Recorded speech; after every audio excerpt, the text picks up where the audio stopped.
You know how bad I want to have children. I'm too good on that, but you'd be lying. I have the medical papers at my house. I was in a family too. Did you take your pregnancy? No. You played a minute, yeah. If the results come out right. If you're crazy, I believe the whole world knows you're crazy.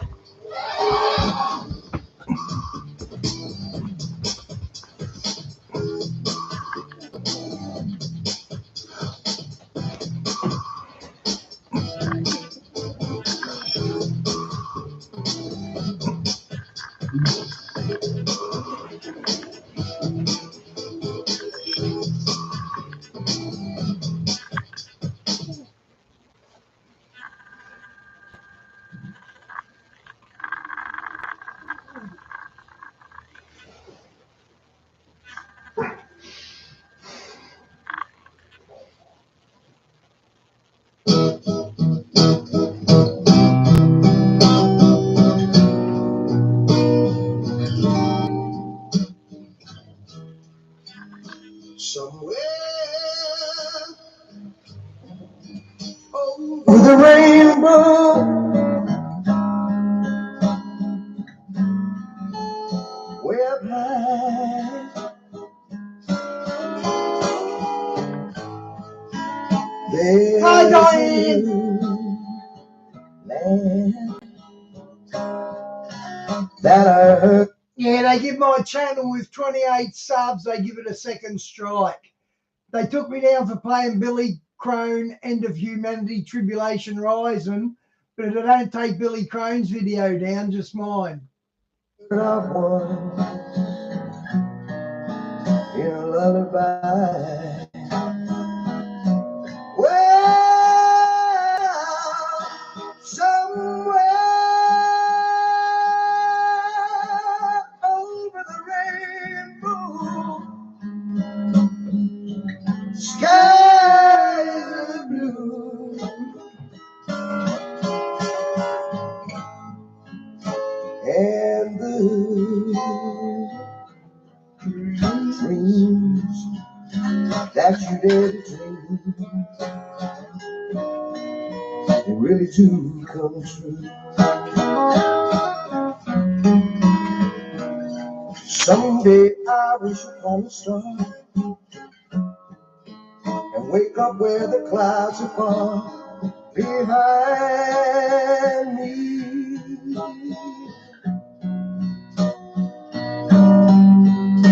where trouble smells like lemon drops, away above the chimney tops. That's where you find me. Well, somewhere over the rainbow, skies are blue, and the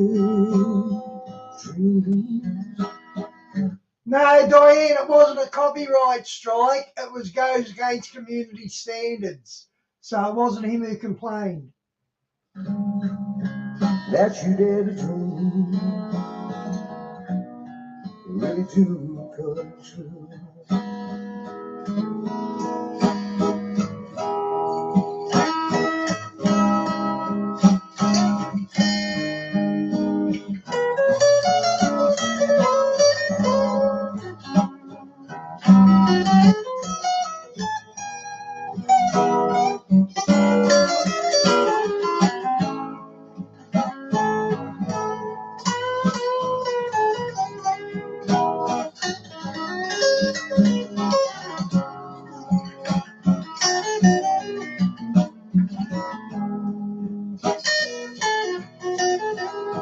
Someday I wish upon a star, and I wake up where the clouds are far behind me,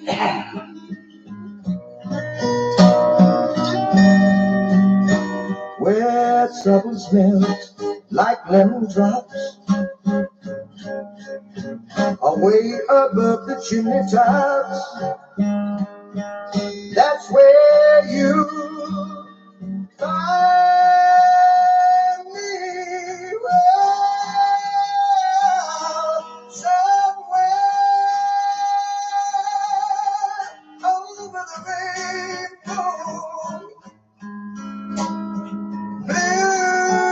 bluebirds fly.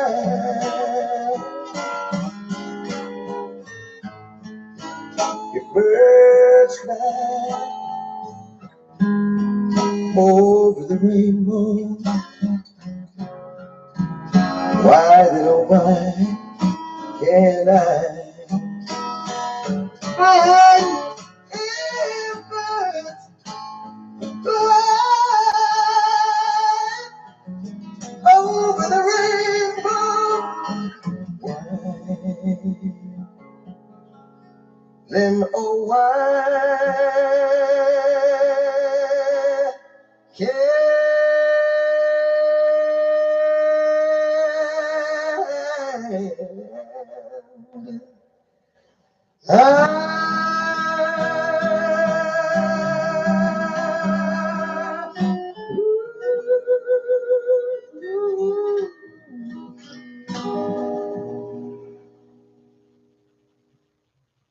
Okay, guys, got a mixture of CERN because there's not many long ones on CERN. So I've done my best. Where is it? Go to like videos. I think CERN's the most fascinating thing about the end days because it's opening the abyss, and that's just nuts. Hang on. That's what I wanted first. Dermy's non-irritant moisturisers help skin feel soft and smooth at last. Comfortable skin starts with Dermy's. Yay, it's paid off already. And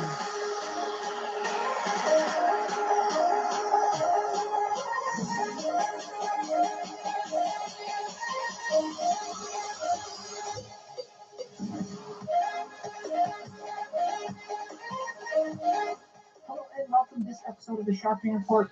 My name is Sam Johnson and I'm your host. Tonight we have a great show about quantum physics, eschatology, the science behind demon possession, and the science behind God's omnipresence.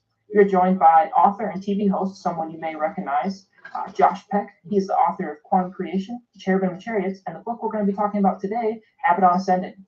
Well, Josh, welcome to the Sharpening Report. I guess should I say welcome back. How are you doing? I'm doing good, Sam. It's good to see you, and I'm excited about this. I'm really excited to see how your first episode is going to go, and this is actually my first time, I think, as guest on the Sharpening Report. So, yeah, all around, it's very exciting, and I should tell the people at home too, in case they're wondering, kind of what's going on. Sam's going to be the new host, and we're actually moving everything onto a new channel, which should be ready in July.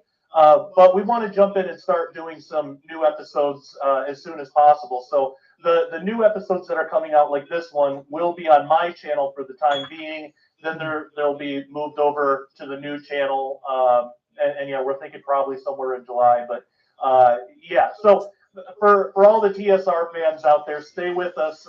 We have some really exciting stuff coming up, and but yeah, I'm excited about this. So I don't want to talk too much about that. How are you doing, Sam? Yeah, I'm doing great. I'm also thrilled to be here. I'm really excited to finally be doing the first interview, and what a better person to do than the creator of the show. So anyway, let's just dive into it. We're going to be talking a lot about Abaddon Ascending, the book you wrote with Thomas Horn. I guess the first question I had for you is how did you take the two most complicated and difficult topics to understand, which is quantum physics and eschatology, the end times, and put them both in a book and then actually make it easy to understand?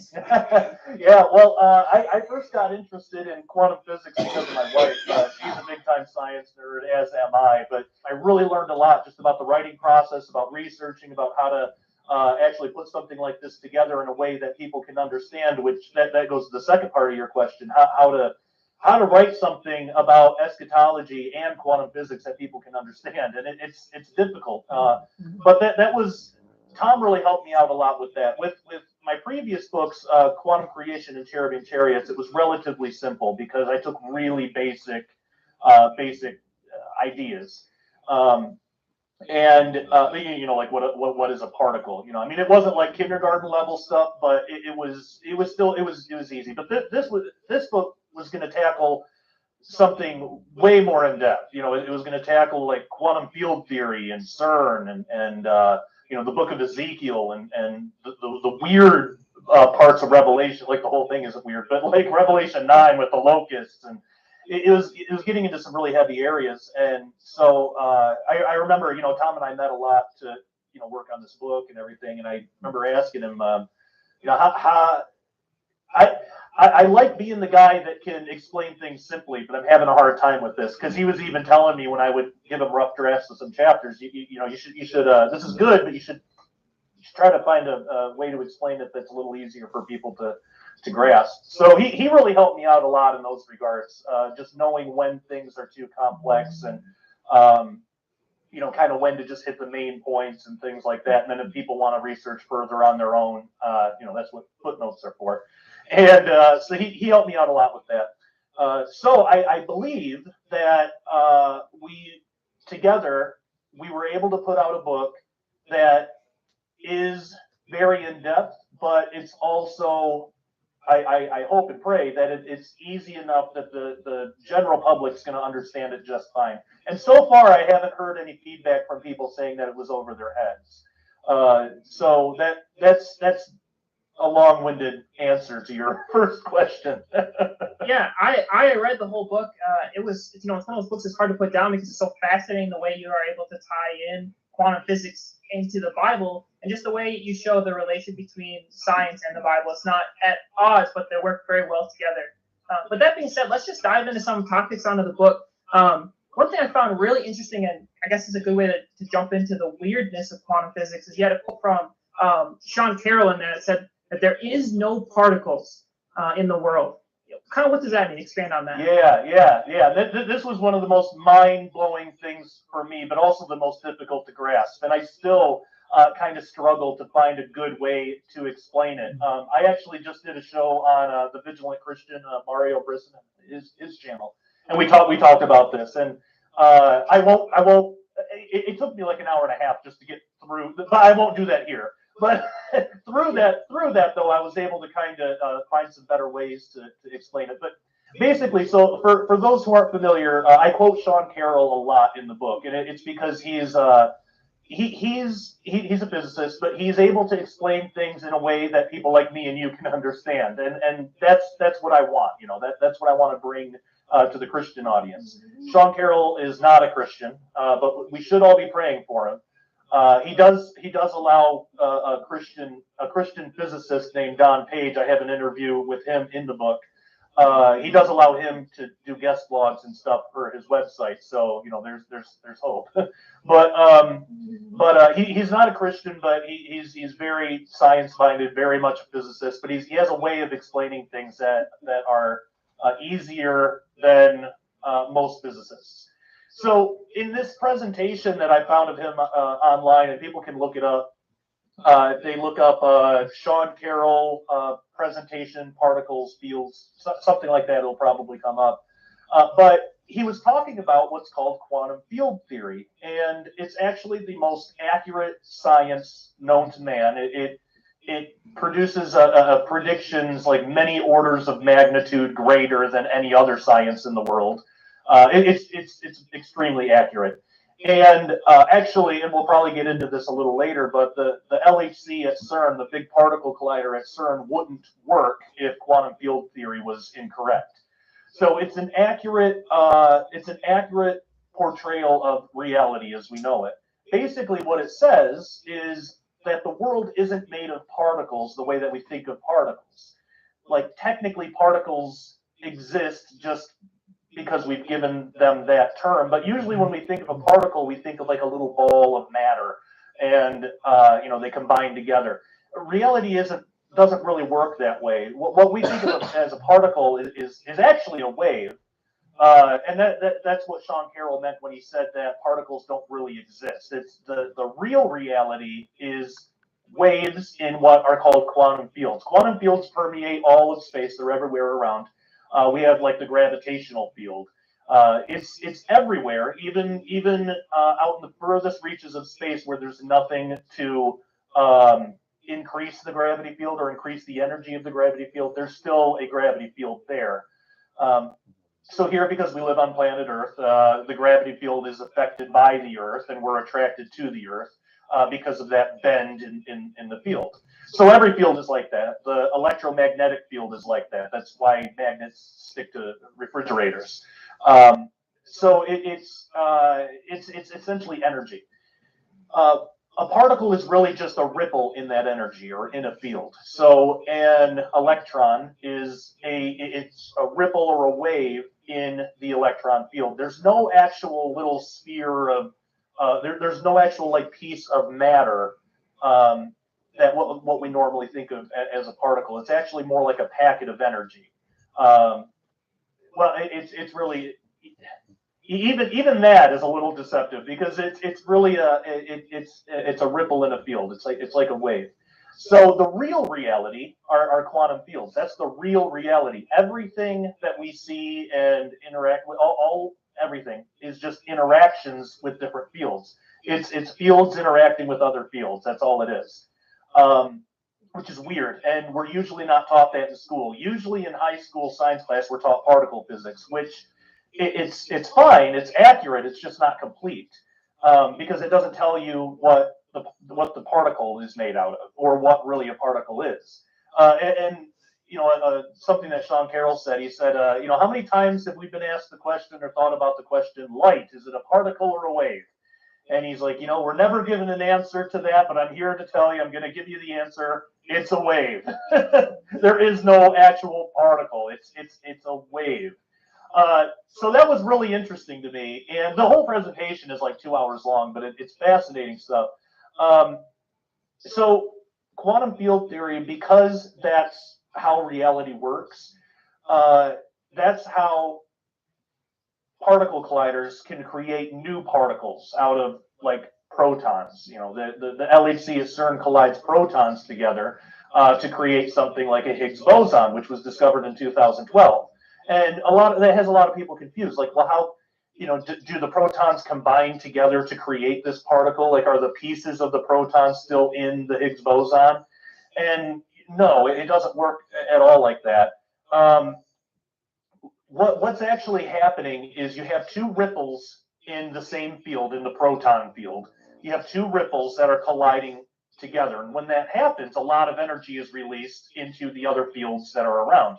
Every particle has a field, and every field has a particle to it. So there's an upward field and an electron field. For photons, it's the electromagnetic field. Like when the electromagnetic field vibrates, that vibration is the photon. So when they collide these packets of energy together, it creates even more energy because they're doing this at near light speed. And it resonates out and ripples these other quantum fields. And then they have detectors up so they can detect if a field they haven't discovered yet ripples, because they'll be able to tell by the properties of the you know the particle, the packet of energy. And that's what happened in 2012. Hey, Susan, good to see you. God particle, and it made all the news. And then somehow, because physicists aren't really great at communicating how this stuff works, it was getting out there that the Higgs boson is what gives us mass, and it's not. It's not at all. Like, the Higgs boson is kind of interesting, but what it really meant, the real discovery is because there's a Higgs boson, it means there's a Higgs field. It's proof that there's a field that... Okay, Susan, look forward to it. You're the one who sent me that really pretty card once, aren't you? We interact with, that are the particles that make up our body interact with, that's what gives us mass. Mass is just an interaction. You know, it's not just the Earth like pulling down on us. You know, it's a piece of it, but it's not like actual physical substance. It's interaction with this field, and that was the real discovery. That was like what blew physics wide open. And this was only 5 years ago that this happened. So there's still a lot to discover, but it got miscommunicated to the Okay, this is July 2017, guys.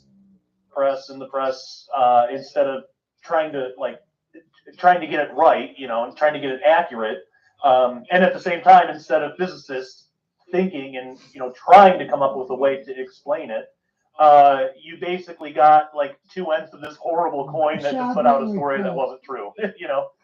They did discover a Higgs boson, but that wasn't that important, and the real importance was the field. But the Higgs boson doesn't give us mass. It also shouldn't have been called the God particle. That was a big marketing thing. It's the only thing it has to do with God is what every particle has to do with God, that he created it. You could call the electron the God particle, but it has nothing. There's nothing God-like. There's nothing like.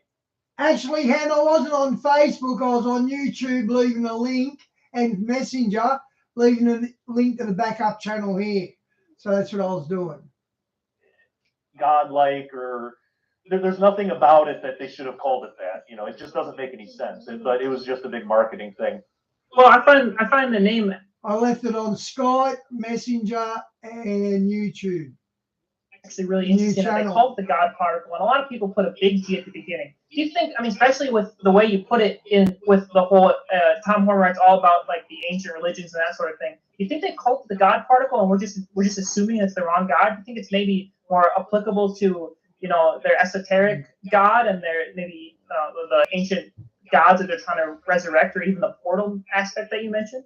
Well, that's a really good point. Yeah, there seems to be this shadow governing body at CERN, and this is going to sound conspiratorial in like nut job land, but there's actual quotes and reasons to believe this. I don't believe, like 99% of the people that work at CERN, I think they're just physicists and scientists, and they just want to know about reality, and they don't have anything nefarious in mind. But I do believe that there's like 1% that's behind the scenes that's actually trying to do some messed up stuff. And one of the reasons that Tom and I believe this is exactly what you brought up. So for those who might not be familiar, the LHC, the Large Hadron Collider, basically all that means, hadron is a type of particle. It collides them, and it's very big. So Large Hadron Collider. And CERN is the governing body that decides what this machine is going to be used for. So the land that the LHC is built on even had and even the name CERN has really unexpected details in ancient history. So it was built over. Right now, it's built on the border of France and Switzerland, which is like a weird place. Who's going to build a machine like on the border of two countries? It's just weird. And they'll say, well, real estate out there is very expensive. Okay, build it somewhere else. Why does it have to be on the border of those two? And then it's also built underground, which there's no real reason it has to be. There are particle colliders. You can have a particle collider. It doesn't have to be built underground.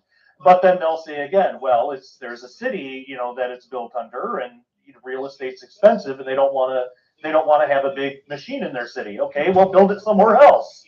They would be able to save a lot of money if they don't have to build it underground. It doesn't protect from radiation. It doesn't have anything to do with any of that. So it's weird. It's weird that they did that. But when you actually find out why that land, and this is why I believe in the 1% CERN governing body shadow thing, the actual land was sacred to ancient worshippers of Apollo, or Apollyon from the Book of Revelation, or Abaddon in Hebrew. So it was built over a Roman city, actually called Apolliacum, or Apolliacum. There's a couple different ways of saying it. And yeah, they worshipped Apollo. That was their god, and they actually believed that was where the bottomless pit was located. So it's really weird. So if there are people who make decisions, that are deciding the location of this thing, and if they do believe in that's the bottomless pit and all that stuff, and I'm not saying that it is, it's just they believe it is, then it makes sense why they would want to build it there. So it's totally weird. And then especially when you have people like the science director at CERN, Sergio Bertolucci, is the director for research and scientific computing at CERN. He's actually quoted, and this isn't some weird conspiracy thing. This is on their website, on CERN's website. They make all this stuff public because they know they can. They have no accountability because nobody's looking for this stuff. But he's actually quoted as saying, "We plan to open a portal into an extra dimension. Out of this door might come something unknown." So very strange, and that does sound like, you know, weird conspiracy theories, like, oh, CERN is trying to open a portal. Yeah, right. Well, you have the science director on record saying that, but they also have released documentaries about how they plan to do this, actually using gravity, and so this could be the answer to how to interpret Revelation 9. Which is basically the locusts and, you know, that whole thing. It could be. Now, of course, we know, because Revelation 9 says that the keys of the bottomless pit are given to an angel.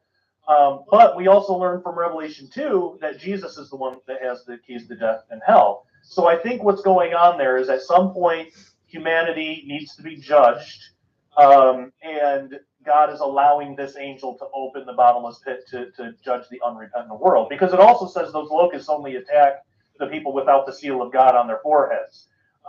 So this is something that Christians are, you know, whatever humanity is doing that's allowing this angel with the key to the bottomless pit to open it,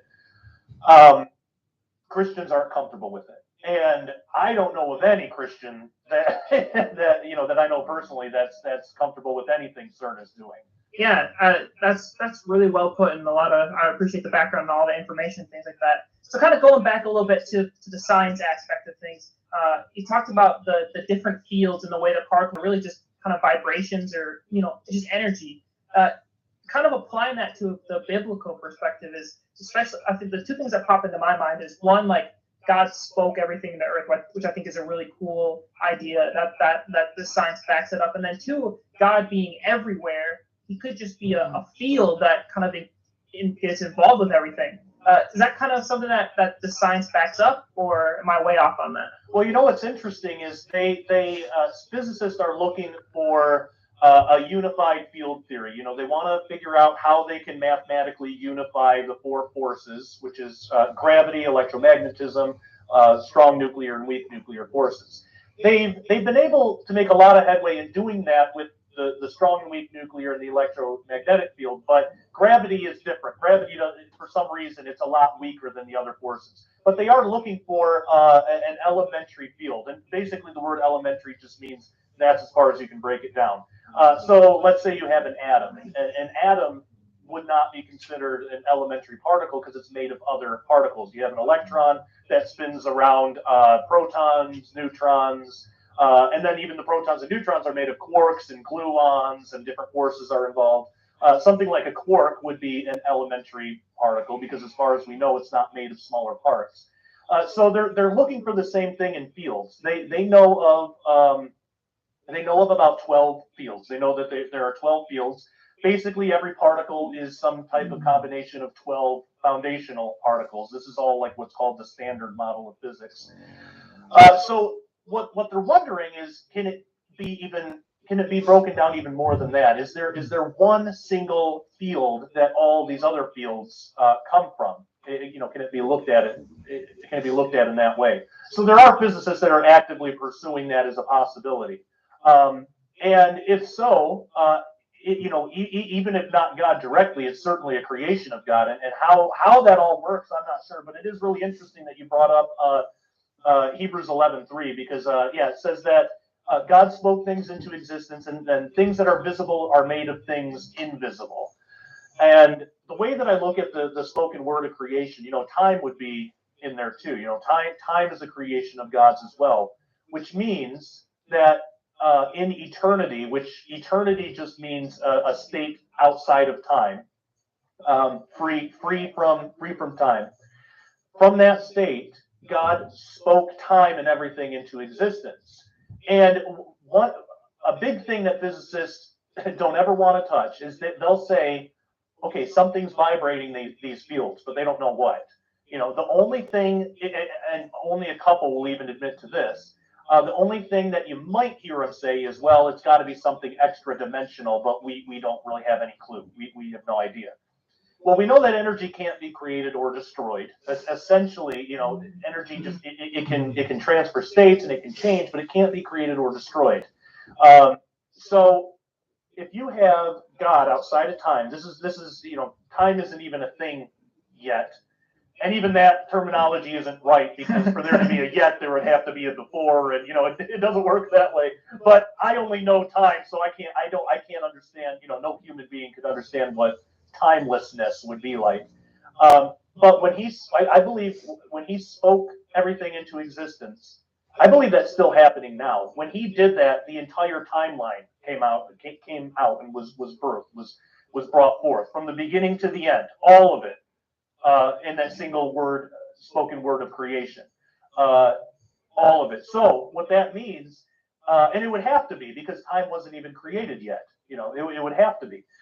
What that means is that we are actively right now a direct product of the voice of God. Like right now, he's still speaking. That's what our bodies are, our souls and our spirits. You can look at your hand. The only reason that you even have a hand that's made of particles, that it's a direct manifestation of the spoken word of God. I mean, we're in the image of God. That's what that means. Isn't that amazing? That's mind blowing. I've never heard it said like that, and that's incredible. Wow, that's amazing. Yeah, that's what gets me excited about this kind of stuff. I'm subscribed. This is a sharpening report. That's very cool. So kind of, I guess, so talking about the different dimensions and jumping between, our dimension, the third dimension, the fourth, the fifth, the sixth, depending on how you want to look at it. There's this idea of quantum computing, and I know that idea comes across in many different ways to the conspiracy theorists who may be watching. It's very much they apply it to Jade Helm and that whole narrative, but then there's a physicist side. So kind of explain, what is quantum computing? What does that mean for everyday people? Sure. So basically, quantum computing, and there's a wealth of conspiratorial, non-science, just speculation out there in the world about quantum computing. But basically, when you look into it, it's not as scary as like some would have you believe. But there are things to be concerned with. There are issues. The way that quantum computers work, and I do believe that quantum computers will be the next big thing. I think the internet was the latest big thing that really changed the world. I think quantum computing is going to be like the next, like one of those, because photons and certain other particles, they have this ability called quantum entanglement. And it's really mysterious and it's weird, and physicists don't understand how it works, or because it supposedly breaks the laws of known physics, which just means that physics isn't complete, which is really exciting because that means there's new things to learn. But what it means is somehow, if you have like an entangled pair of photons, you run some photons through a beam splitter and they're entangled. You can have, and there's other ways to do that, but this just happens naturally. But you could have one photon on one end of the universe and one photon on the other end, and they could communicate with each other at an instant, faster than the speed of light. I mean, it's not even, speed isn't even a relevant term anymore. It's just instantly. They can communicate with one another. They know what the other's doing, because if you alter one, the other one alters as well. And physicists have a real hard time with this because it breaks the laws of physics. Einstein showed that you just can't go faster than the speed of light, because you run into all sorts of issues.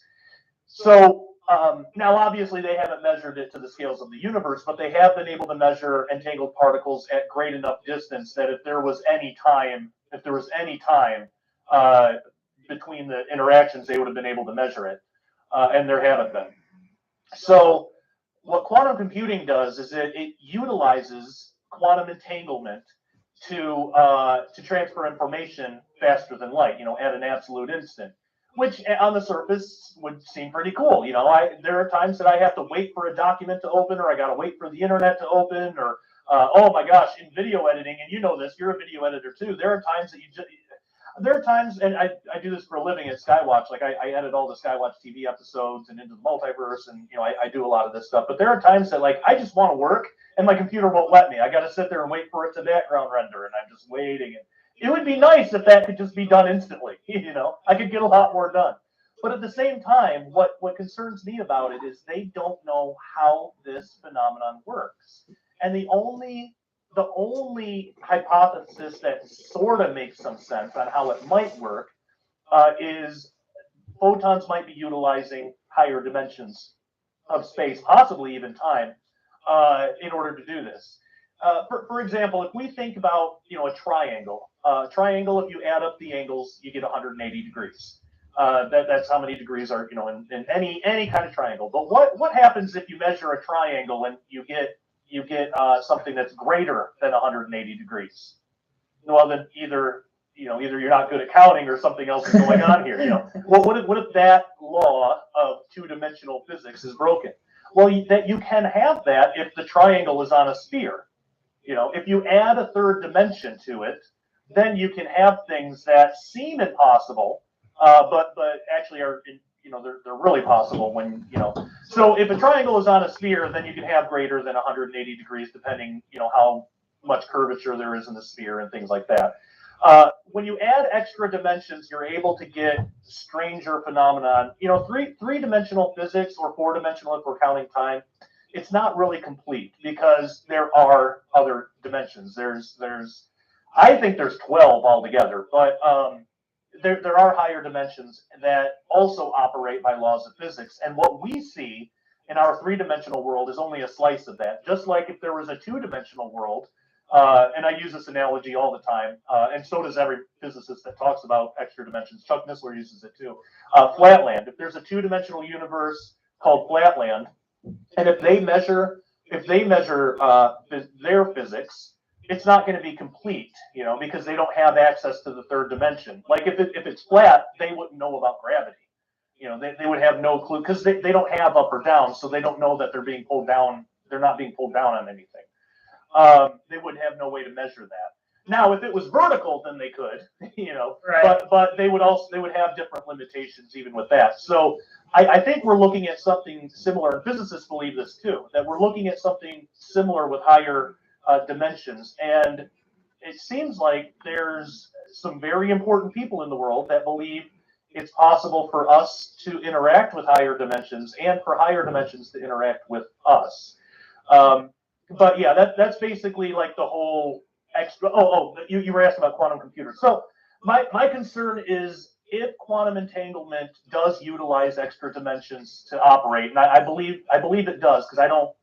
Again, when you have these physical laws that are being broken, usually the answer is higher dimensions.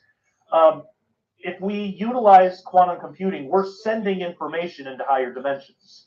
Who knows what or who or what is receiving it, or what they could do with it. There's that whole angle there, and there's also the angle, like, does that count as trying to communicate with demons and fallen angels and things like that? Is this like a second heaven type of thing? So there are those issues, but even outside of that, and there's a big push in the world right now towards quantum computing, and especially, and I don't believe it's any coincidence, coming from CERN, because CERN, they record these particle collisions are petabytes and petabytes of information. They have a hard time storing all this information. They've actually just started dumping a bunch of it onto the internet, because they can't analyze. They could have discovered every particle in existence, but they have so much data that they have to weed through, they wouldn't know it. So they've been putting it on the internet, hoping that they can get some help just from amateur physicists and people who know how to read that stuff, because there's just not enough people to do it. So what CERN, they believe that they would really benefit from something like quantum computing, because if you could have a machine analyze all that data and store it, through quantum entanglement, you could store stuff. You would have limitless storage capacity, basically, especially if it's utilizing higher dimensions. And it would be at an instant. All this would just be done for you, which again, sort of sounds like a nice idea. It'd be nice to know things, but the people in charge, what are they going to do with that information? If they find a unified field theory, what are they going to do with that? This actually gets into consciousness, because along with quantum computing, for CERN to really use it for what they want to use it for, they need some type of artificial intelligence to drive it, because you can't just teach a computer what to look for. You got to have something that can think to know what to look for. That's why people analyze the data. You have to have a thinking thing. So they're also trying to develop artificial intelligence, which that's no secret. I mean, there's been a bunch of attempts made online, which is kind of funny, because every time they develop one of these things and it's released online, the artificial intelligence starts getting influenced by people online, and then it starts saying things like Bush did 9/11, and it gets really racist and stuff. Yeah. So there's still some bugs they have to work out, but in their view, they want to have some type of artificial intelligence to analyze all this data. Now, what's frightening about that is if you have a true artificial intelligence, we have no way of knowing if it's actually truly artificial, or if it's something like a demon could inhabit, or a fallen angel, or Satan himself. We have no way of knowing that. We know devils can possess people, even animals. So why not machines? So there's that aspect to it, but there's also this big question, and I deal with this in the book. There's this big question of consciousness. Physicists have no idea what consciousness is. Just the state of being self-aware. They don't know what's causing that. You can.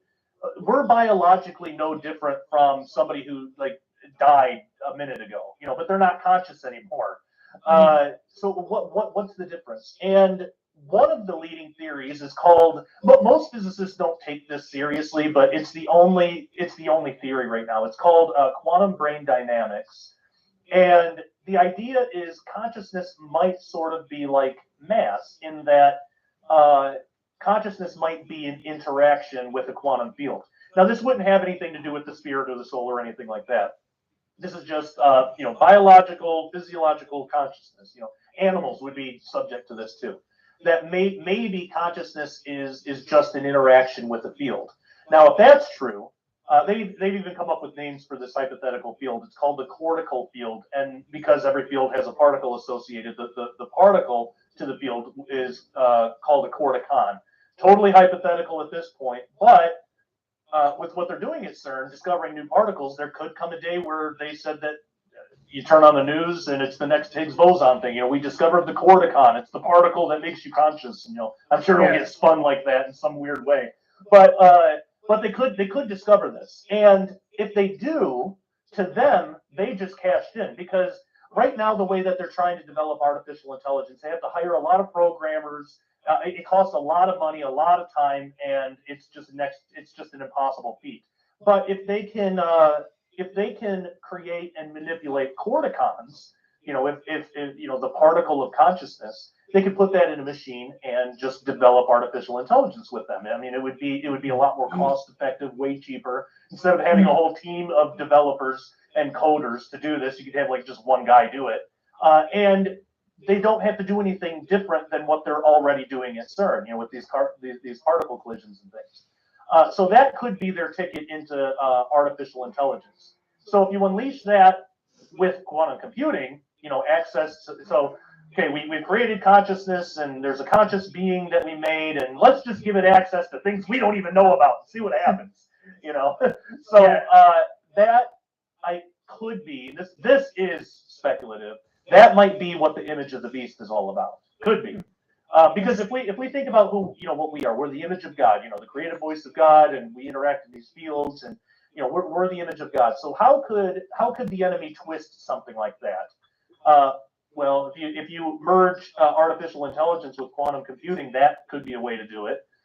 So, but basically that's the danger in quantum computing. If the world gets connected, and I believe it probably will, if the world gets connected in with quantum computing, we'll be able to get a lot more stuff done, and it'll probably make life more convenient in some areas, but other areas, we're going to be a lot more exposed. I mean, remember remember before the internet, there was, this thing called privacy that people had, and it just doesn't exist anymore. But the scariest thing is we give up our privacy. We're the ones freely telling Facebook every detail of our day.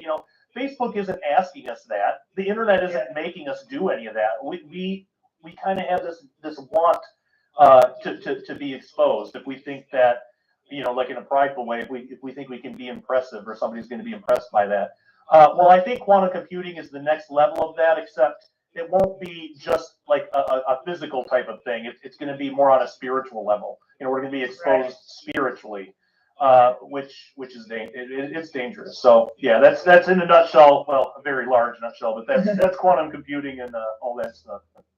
Yeah, you paint a really good picture of the duality of CERN. On one hand, if you're just looking at that purely from the science aspect, they're just doing these things to try and find this new field, and then now they need more computing to record everything, and now they need someone to sift through the data, so they create artificial intelligence. It seems pretty innocent from that aspect.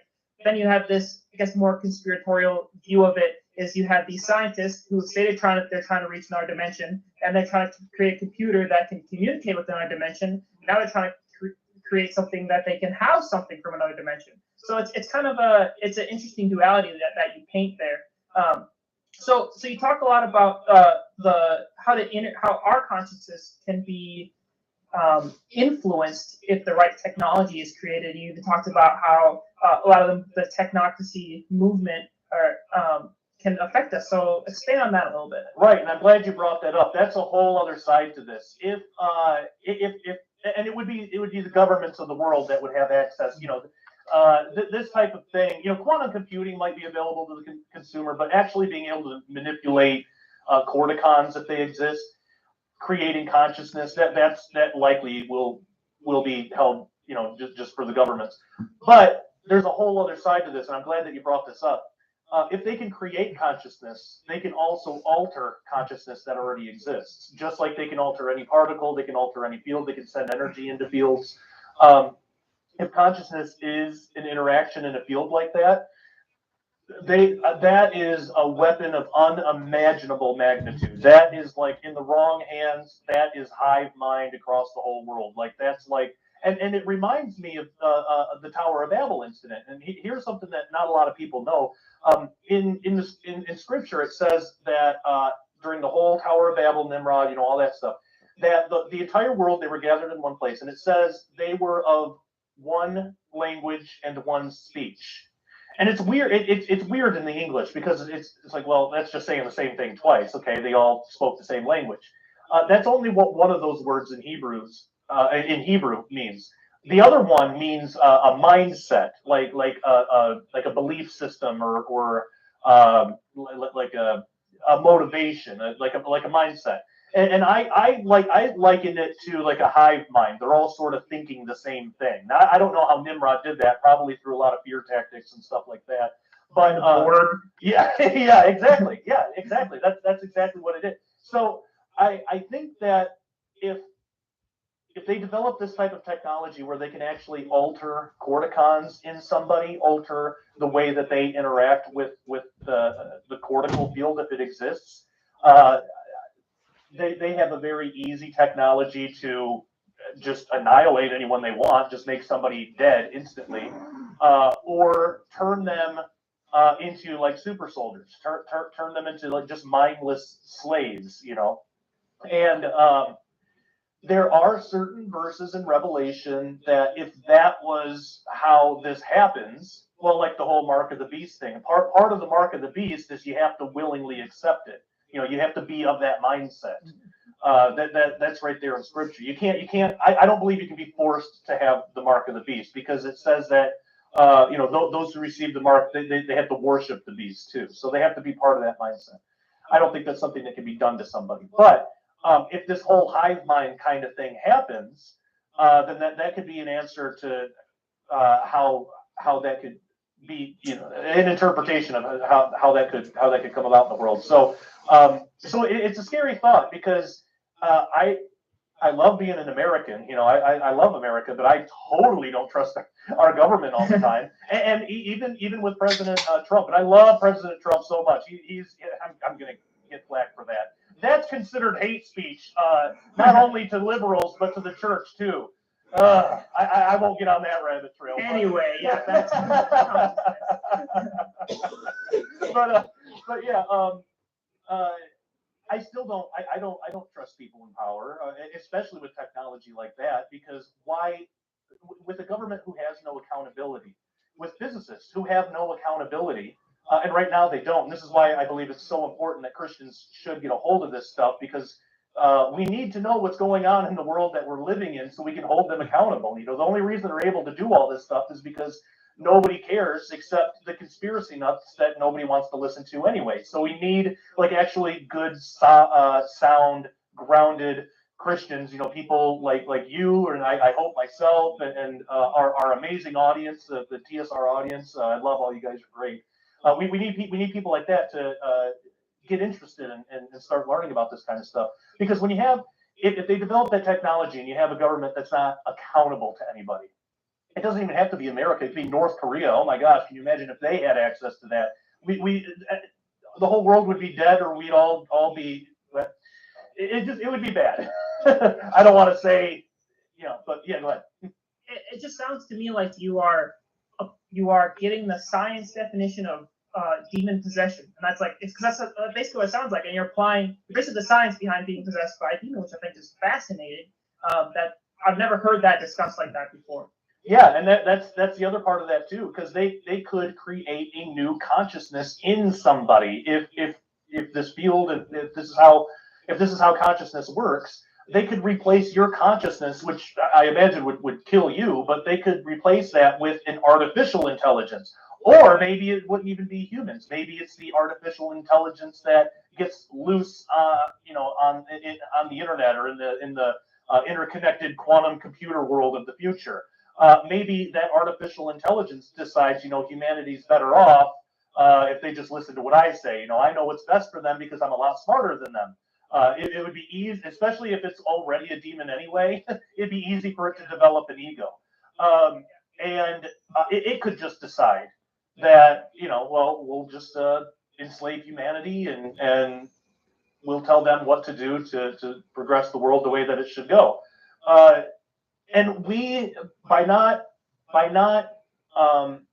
being actively, at least considering some of these things, by just, you know, keeping our heads in the sand and just shutting it out, and by thinking that we're too stupid to understand it. That's one of the biggest parts of why Tom and I wrote this book, is to show you're not too stupid to understand this stuff. You know, I can't.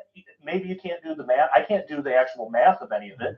But the big picture stuff, the stuff that is important, that we should be holding these people accountable for, or at least asking questions about.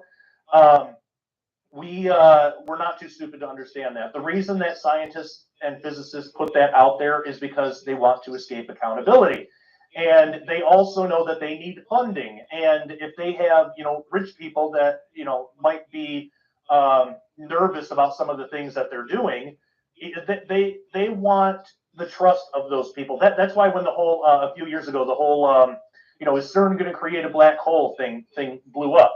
And actually, a guy in Hawaii tried to sue CERN, and it didn't go anywhere. You know, the case immediately got thrown out. It went nowhere. And you know, I don't believe CERN is going to create a black hole in the sense that we think of black holes. That's going to, you know, like annihilate the Earth, because we have the Bible, we know prophecy. It doesn't end like that. But there are other things. I think that whole black hole thing was a big distraction, because there are other things that they develop at CERN and they want to do at CERN, like create a gravitational communication system. And I wrote a whole chapter about that in the book, and how it connects with the book of Ezekiel and the book of Revelation, chapter 9. And they know they don't have to make it a secret, because nobody's looking for this stuff, you know, and nobody's holding them accountable. And if anybody tries to hold them accountable, they're laughed at, like the guy in Hawaii, because he didn't really have he had no science backing. He had no real evidence. He just felt like they shouldn't do it, and he thought that was enough. It's like, man, it's great. That's great that you're trying to do something, but get educated first. Listen to a podcast or something first, like so you can bring some kind of ammunition to the table. But that's why I think it's so important. Yeah, no, I appreciate the call to activism, because that's what we want this show to be about, is learning and then going out and changing things. And so I got one last kind of connection to make in regards to quantum consciousness, because we talked about the dark side of it, of how demon possession could or some sort of possession could come in and change our consciousness. But I also want to tie that into what we talked about earlier in God's field that maybe He produces to become omnipresent, and how when we're tied into that, then we are tied into the field or the God, so we don't have to worry about. And I think that's something that we need to be encouraged about too, because it's easy to see us stuff and get really terrified of what's going on, but just remember that when we're tied with God, like we're totally fine. And then so I guess something to kind of end on as we kind of wrap this up is one thing that you said in your book I thought was really funny. You said, yeah, CERN could really completely undo reality, and that's something that Christians can look forward to. I thought that was funny. Yes, absolutely, because we do know all of this in the way that we know it, physical reality, it's going to end. It's going to be changed. It's going to be different. We know the elements are going to melt with a fervent heat, and I did a whole chapter on that, of what that means. That's actually in the Hebrew. It's talking about the elementary particles. There's this whole scenario called the Higgs field doomsday that a couple of physicists have talked about. If people are interested, they can look up Higgs field, Joe Lykken, it's Lykken. Watch his presentation on the Higgs field doomsday. It's phenomenal. It's really interesting, and he talks about it in a way that anybody can understand. But basically, it's that the Higgs field right now is at this knife's edge of energy, where if just a little bit more was added or taken away, it could go careening off of this cliff where it would get super energized. And basically that would mean that particles get so heavy that they create black holes. Particles become their own black holes. So everything is a giant black hole, and all of reality is now the true vacuum where nothing physical can exist because particles are black holes. Right now, outer space isn't a true vacuum. Some scientists will say this stupid thing. They'll say, empty space isn't really empty. And I think that's the stupidest way to say it. That just sounds confusing, and it sounds new agey, and it's dumb. What they should say is outer space isn't empty, or empty space doesn't really exist the way we think about it. Even in the furthest reaches of space, you still have fields. You still have what are called virtual particles, little quantum fluctuations in fields that they come and go as fast as possible. Those are called virtual particles, but you have all that kind of stuff. But if every particle became a black hole, then you would have the true vacuum where it is truly empty. That's why I believe that's why there's a Shiva statue in front of CERN, because that whole statue thing, Shiva's doing what's called the Nataraya dance. To undo a weary universe and bring a new one in. And they have that at CERN, where they are literally pumping energy into the Higgs field. And so it's like, come on, guys, like don't you know, like your own stuff, like you're the one saying that this could happen and you're doing it anyway. But it hasn't happened yet. But I do believe that might be the process that God uses to create the new heavens and the new earth. The whole particle thing, the way that God has reality now is awesome, but it's not eternal. It's not. We're still in time. We have boundaries called Planck boundary. There's just a lot of things that eternity won't have. Now, if we're in our new bodies, we'll be able to withstand any change just fine. We'll have bodies. And I don't know the physics of that. I can't find anything in scripture that I could even speculate on how it works, but it doesn't seem like it's particles and fields anymore. So in the book, I detail how I think that the Higgs field doomsday thing will happen, just maybe not in the way that certain physicists believe, like with Shiva and the destruction of the universe, and they'll be saved, and it's just ridiculous. I think God has a plan, and this is why we don't need to fear this. And this is why, if and when this does happen, we can celebrate. Because if we're in Jesus Christ, if we've accepted Jesus as our Lord and Savior, this is all good news for us. This is good. The Lord Jesus is coming back, and we get to rule and reign with Him. So that's something for us that we can hold on to. That no matter how bad things get, we are safe if we're His. And just like you said, we're a product of Him. We're interacting in a sense with His field all the time. That's how we can't escape out of His hands. That's how the devil or an angel, nothing can take us from his hands, because it's a done deal. We've accepted Jesus Christ as our Savior, and He's going to take care of us. So no matter what happens, we're safe. Even if we die, we're still safe because we're His, and we're eternally linked with Him. So you're absolutely right, Sam. There are dark things, but more importantly than all of that, Jesus is our hope. He's our rest. He's our salvation. Jesus Christ is the way that we can be interested in this stuff. We can even prepare for it, but we don't need to fear it. And so I'm glad that you brought that up. I don't usually get asked that. A lot of times when I do interviews, they want the doom and gloom stuff, and I'm really glad that you've given equal time to both sides of the coin here, and I think ending on that note, that that Jesus Christ is our hope and our reward. And if you at home, if you don't know Jesus yet and you want to, you can ask Him, and He will. It says in Scripture that if we draw nigh to God, He will draw nigh to us. You don't have to understand everything right off the bat. You won't. You're not going to. I've been a Christian pretty much my entire life, and I'm not anywhere close to understanding everything. But that's where faith steps in. You take a step of faith and say, Lord Jesus, I want to know You. Who are you? What do you have for me? I don't understand all this salvation stuff. He will teach you. If you have a willing heart and you really want to know the Lord, He'll meet you halfway. You draw nigh to Him, He'll draw nigh to you. Meaning, you make the first step. Because you have freedom of choice. He's given you free will. He's not gonna force His way into your life or anything. But you make the first step and ask Him, and He promises He'll meet you halfway. He'll draw nigh to you. So I challenge you at home, if you don't know the Lord Jesus Christ yet, try Him out. I mean, what's the worst that can happen? Try Jesus, ask Him, talk to Him, and see what happens. Amen, man. That's wonderfully put. I couldn't agree more. If you don't know the Lord, and people are saying science and the Bible can't work together, I mean, we just proved that wrong on the quantum level. Amen. So thanks, Josh. Thank you so much for coming, being on the show. So where can people find you? Yes. Well, as far as right now, sharpeningreport.com. Although once the official ending over of the show, Sick of screens? Let's go fooding. Book a night out with the Fork app and save.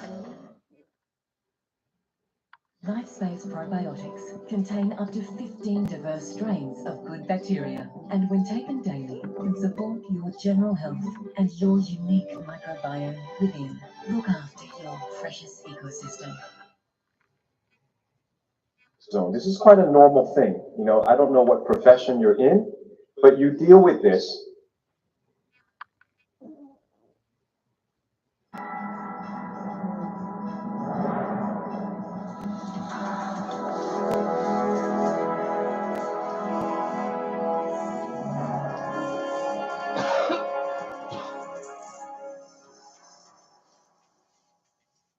Today is what I would call my first truly prepper sermon.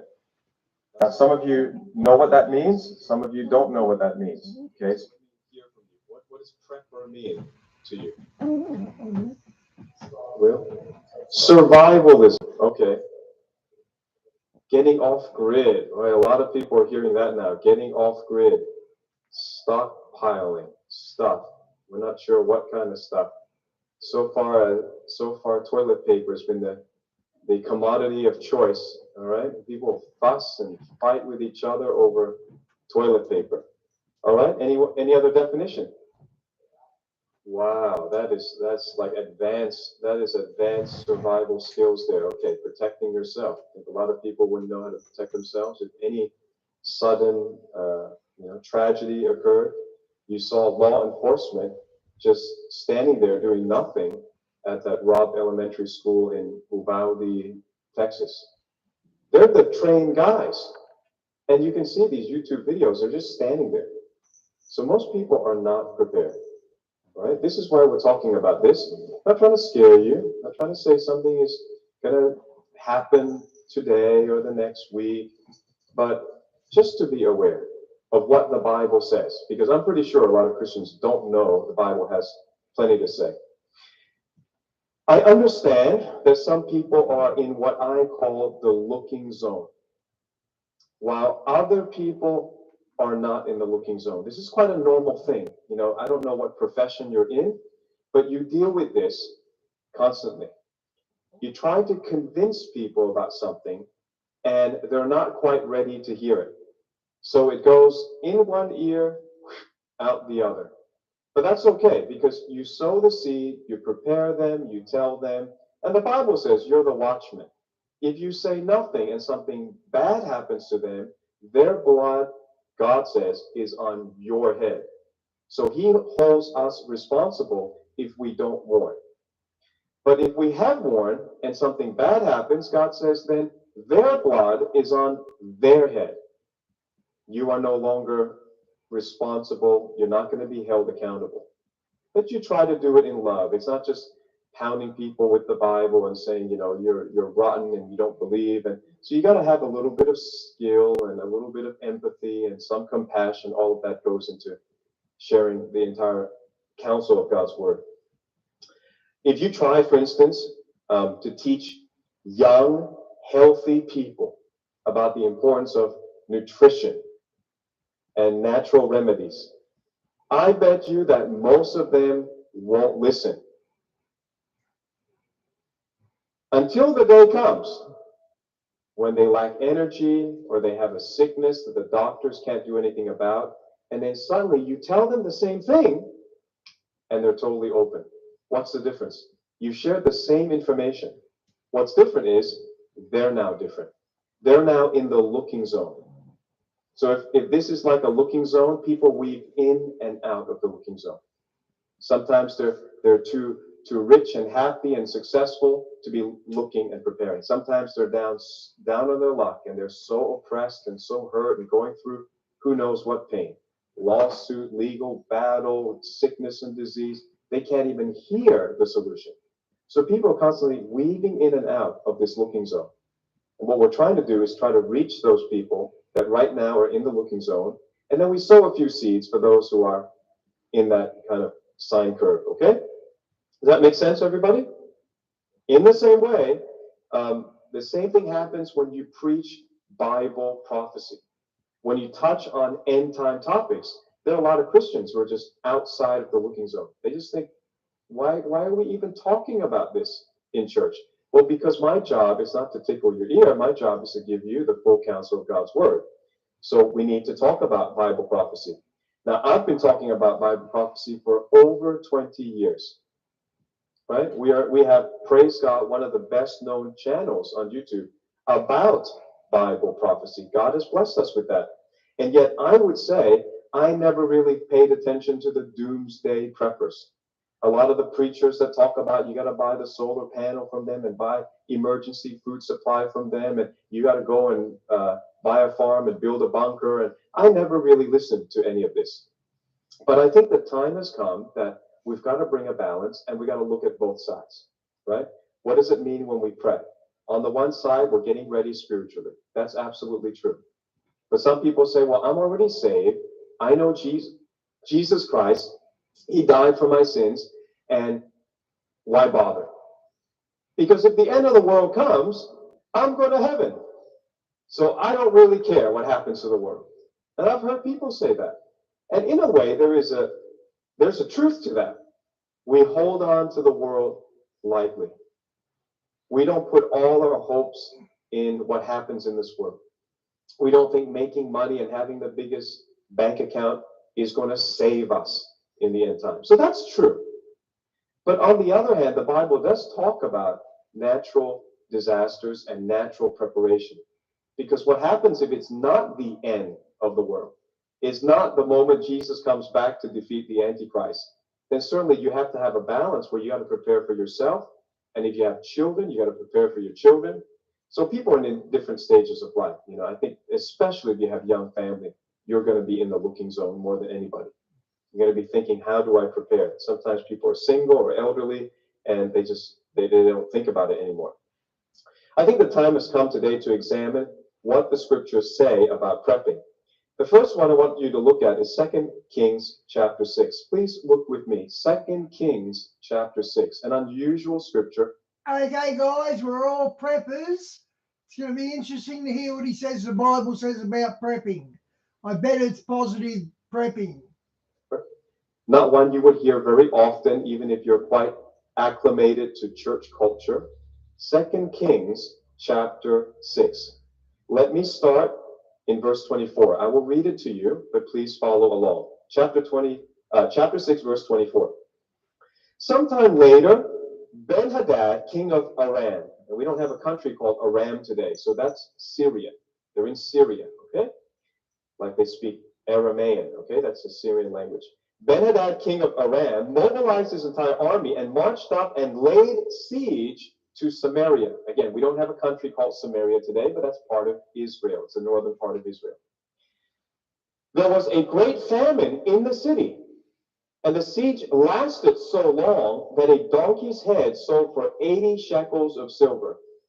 I don't know what that's worth. I didn't look it up, but you just imagine 80 little bars of silver, how much that would be. That's a lot of money, right?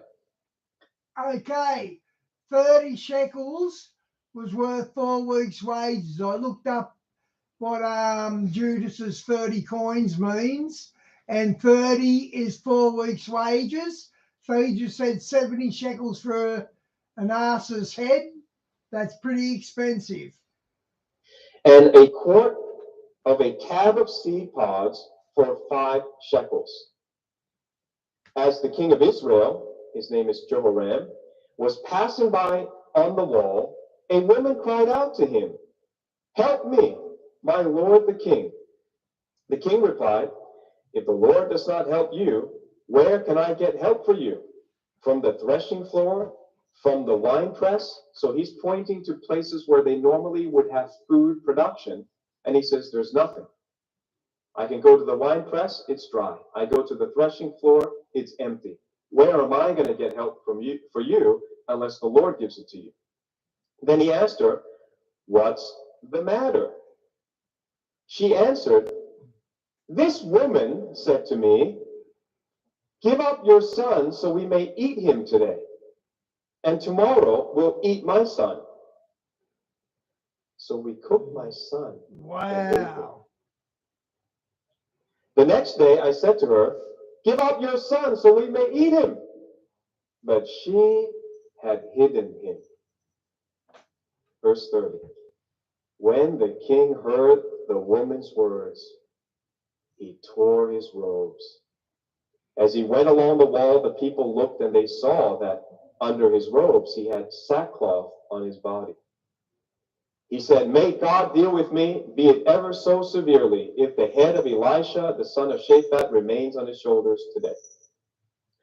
So he blames the wrong person, right? He blames the man of God. And you're going to see this in the end time. When disasters come, when Rome was on fire, Nero blamed Christians. He specifically blamed the Apostle Paul, who wrote 2/3 of the New Testament. That's why the Apostle Paul was beheaded. Then he blamed the Christians in Rome, and that's where the killing spree happened. And that's why you used to have a software. I don't know if it still exists. There's a software called Nero, right? Because Nero burned Christians for gain, for fun. And to pass the buck, to pass the blame for a natural disaster, or maybe it was a man-made arsonist, who knows? But there was a big fire in Rome. They blamed it on the Christians. Then there's a famine in Samaria, and right away the king blames the man of God.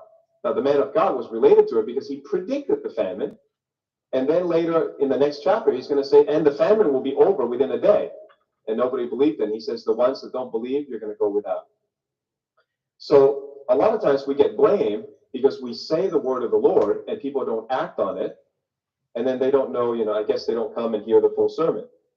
But you can see that it It seems like an unlikely event, something like 2 Kings chapter 6. A famine that is so sudden and so severe that people would be eating their own children. But why does the Bible tell us about it?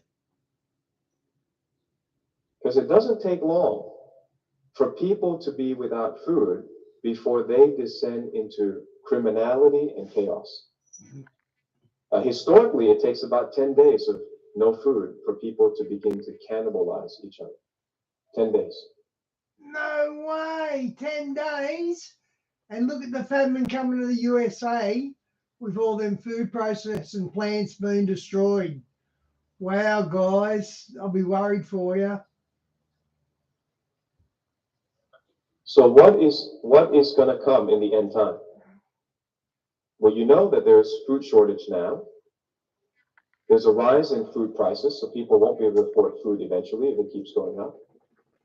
Victoria has passed, I believe on May 26th, the agriculture bill. The agriculture bill.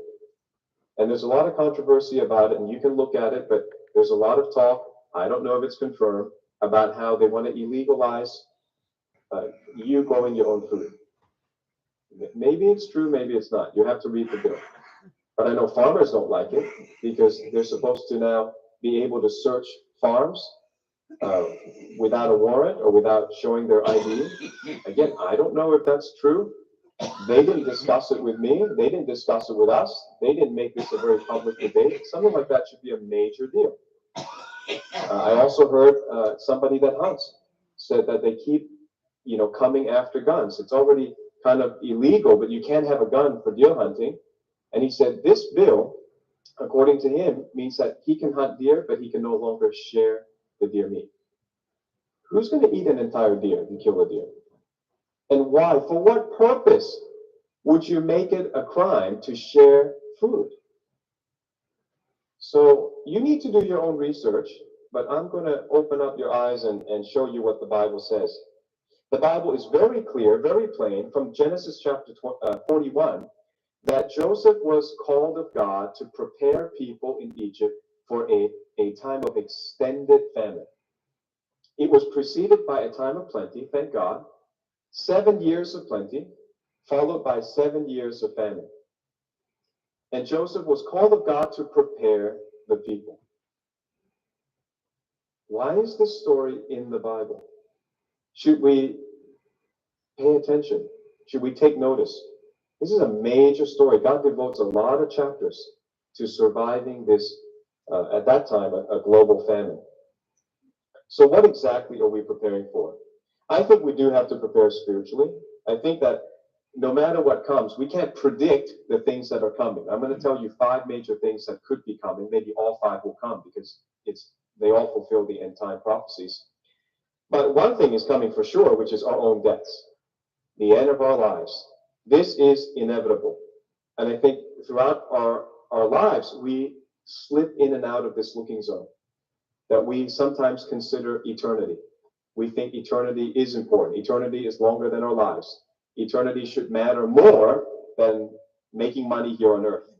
And so a lot of people will consider their spiritual destiny, their relationship with God. Are they right? Are their sins going to bring punishment on them eternally?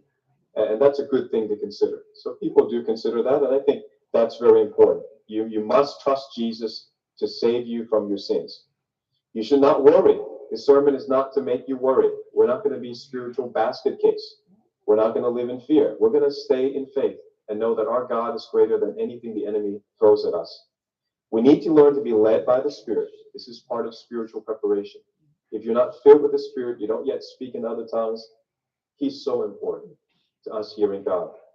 And I believe that we need to learn how to pray. That's part of spiritual preparation. We can pray for miracles. And in times of natural disasters, you might need a miracle. You may not have a hospital to go to. There may not be doctors available. The doctors themselves may be injured or dead. Right? I know you're saying, well, Pastor Steve, what are you talking about? I mean, everything is looking fine. All right? But what I am talking about from the natural side are temporary disruptions to our expected standard of living. Temporary disruptions. to our expected, normal, usual standard of living. I am not talking about preparing for the end of the world. Why? Because, number one, I don't believe we'll be here. I believe in a rapture. I believe in Jesus coming to take the saints up in the air at the twinkling of an eye before the final disasters come in Revelation. I believe the rapture is before that.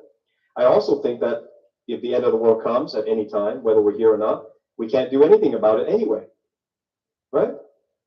The Antichrist is going to come, an oppressive regime is going to come. They're going to try to make everyone have the mark of the beast on their hands and their foreheads, and those who believe in Jesus must avoid that.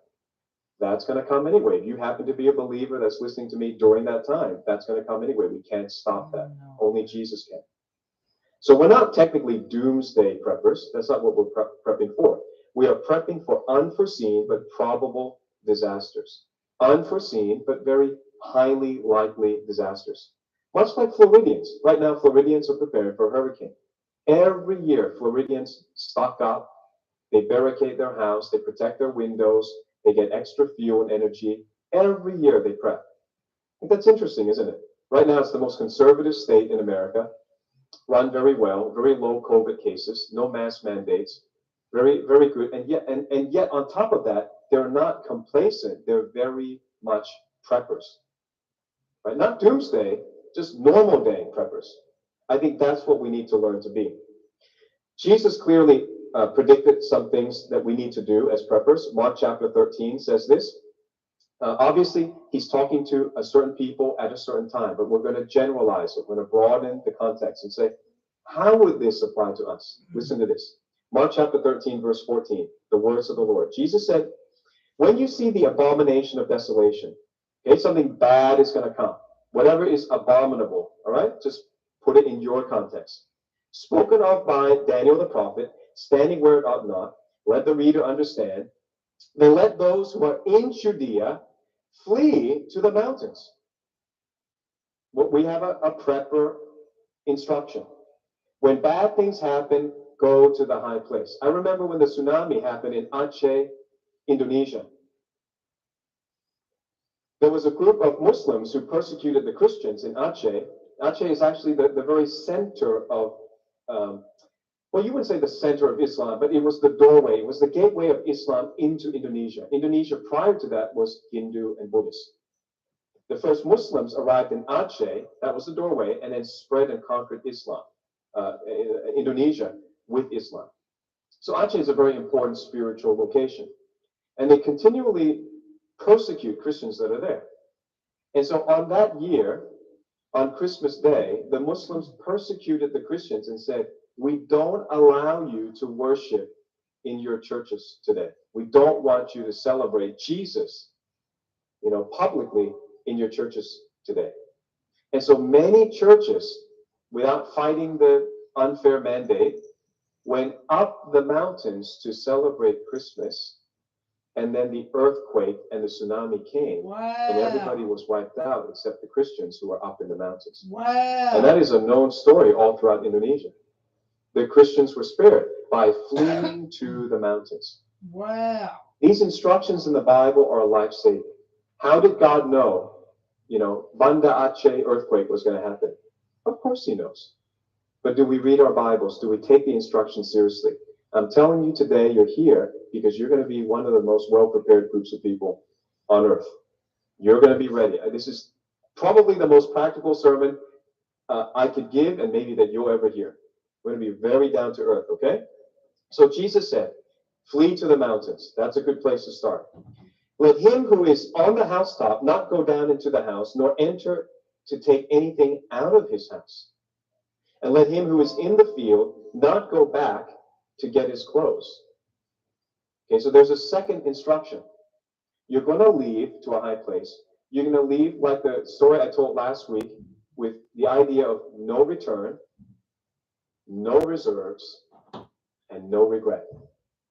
You're going to leave these earthly things behind. If you've not prepared and packed up, you just grab whatever you can in your hand and go in that moment. Now, what is that moment? I don't know, but I've had a dream of a nuclear explosion in the heart of Melbourne CBD. I've had that dream. And somebody else recently in our church had a similar dream. Now, dreams are symbolic. I'm not here to tell you a nuclear bomb literally will go off, but something major, right? Something major. Obviously, a bomb is major disruption. Something major is going to happen in a center of population. One of the centers of Australian population is Melbourne. Something not good is going to happen in our urban center. When you see that happen, don't worry about your, I don't know what collections you have, whatever precious lampshades and paintings and carpets, and you get another one. Okay, God will give you better ones in heaven. Okay, if we go to heaven. So God says, Jesus is saying, don't worry about those things. When it happens, you've been prepped. Get out. Get out with your lives. Get out with whatever will help you survive. Get out. Now, verse 17. But woe to those who are pregnant and to those who are nursing babies in those days. Well, that's interesting, isn't it? How did God know that if you are living in the end time, there would be a baby formula shortage? It's never happened in the history of the world. First of all, women used to, breastfeed. There was no baby formula. Women are now so dependent on baby formula that they don't know what to do when there's a shortage. So really, this is a specific scripture for a specific time, and it's our time. And it's only happened. Great pickup. Really good pickup. Since April. So we're seeing if you're pregnant during the end time, you better pray. You better learn how to pray. You either need your milk to come out, or somebody's milk in the family to come out, or you need a miracle in terms of some kind of baby food. Right? But pray, he says, and he said, woe to those who are pregnant and those who are nursing babies during those days. It sounds a lot like right now. Verse 18. And pray that your flight may not be in winter. Well, why would that matter? Everybody survived winters for thousands of years. Until now. Until now, most people could not survive a harsh winter without electricity or gas. So what Jesus is obviously predicting is a blackout. As a new day dawns, it's the end for bad breath. Because all these previous years, who cares if it's winter? I get my heat from wood. I get my heat from natural resources. But we are now in the generation where we're very dependent on the state government, state-run energy suppliers. When that goes down, a lot of people are going to die if it goes down in winter. Verse 19. For in those days there will be tribulation, such as has not been since the beginning of the creation which God created until this time, nor ever shall be. I don't like that as much as you don't like it, but I just have to read it. Worse than World War II. What in the world is coming? Something is coming that's worse than anything that's happened that was previously the worst. We're going to top it. A demon war. The demons are coming to kill us.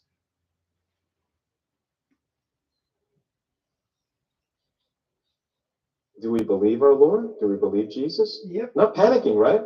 Not panicking. We're just saying when it comes, we know we were told. Verse 20. And unless the Lord had shortened those days, no flesh would be saved. But for the elect's sake, whom he chose, he shortened the days. So that's a good point there that Jesus made, is it's temporary. That's good to know.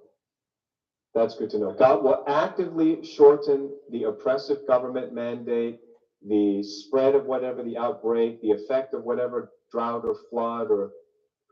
As did I, but he's put an interesting spin on it, hasn't he? Who knows what's coming? Only God knows. But he said, I will shorten it. So you just need to prep for something that's temporary. But temporary may be longer than you think. For most people, their food supply will last 1 week. Most families will run out of food within a week, some shorter. So temporary could still mean an entire winter season. It could mean 1 year or 2 years. That would still, in God's definition of time, believe me, God says temporary, God says short, it could still feel very long for us. 2-3 years is considered short in biblical language.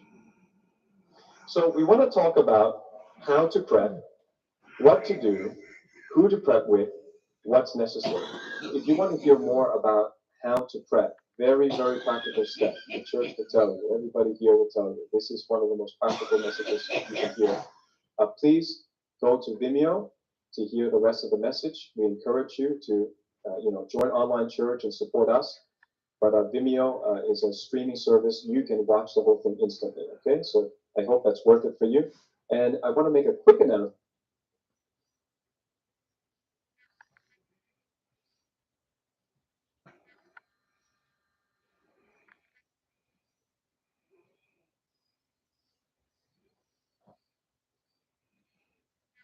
Book of Revelation. All that and more today on Skywatch TV. But first, watch this.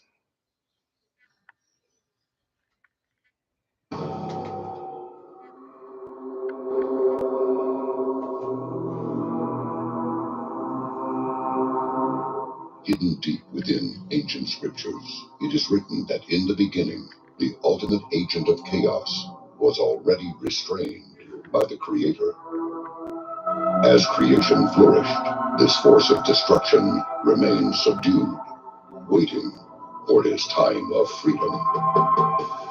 Humanity kept record of this malevolent spirit in order to warn future generations.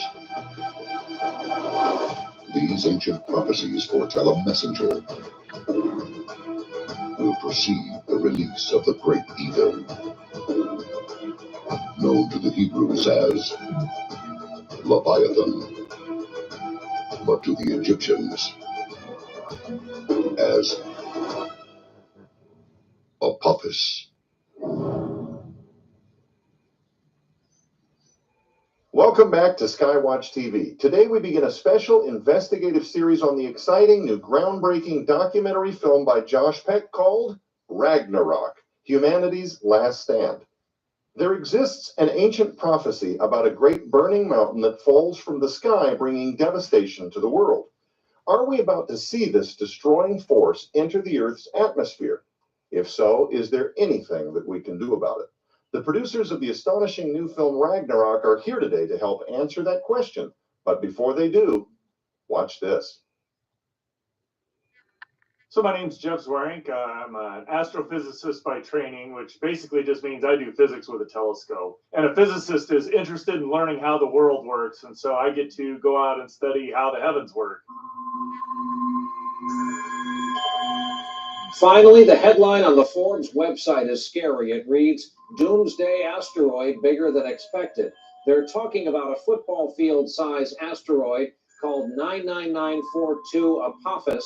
And while it's going to pass by us tonight, and it's okay to make plans for tomorrow, when it comes back in the year 2029, it will pass so close, just over 30,000 miles, it's going to be visible in broad daylight.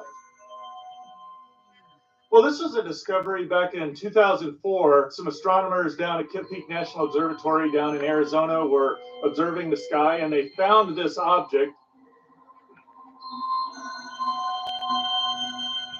There's ways you can find asteroids and comets because they move a little bit, and so they were using techniques and found this asteroid.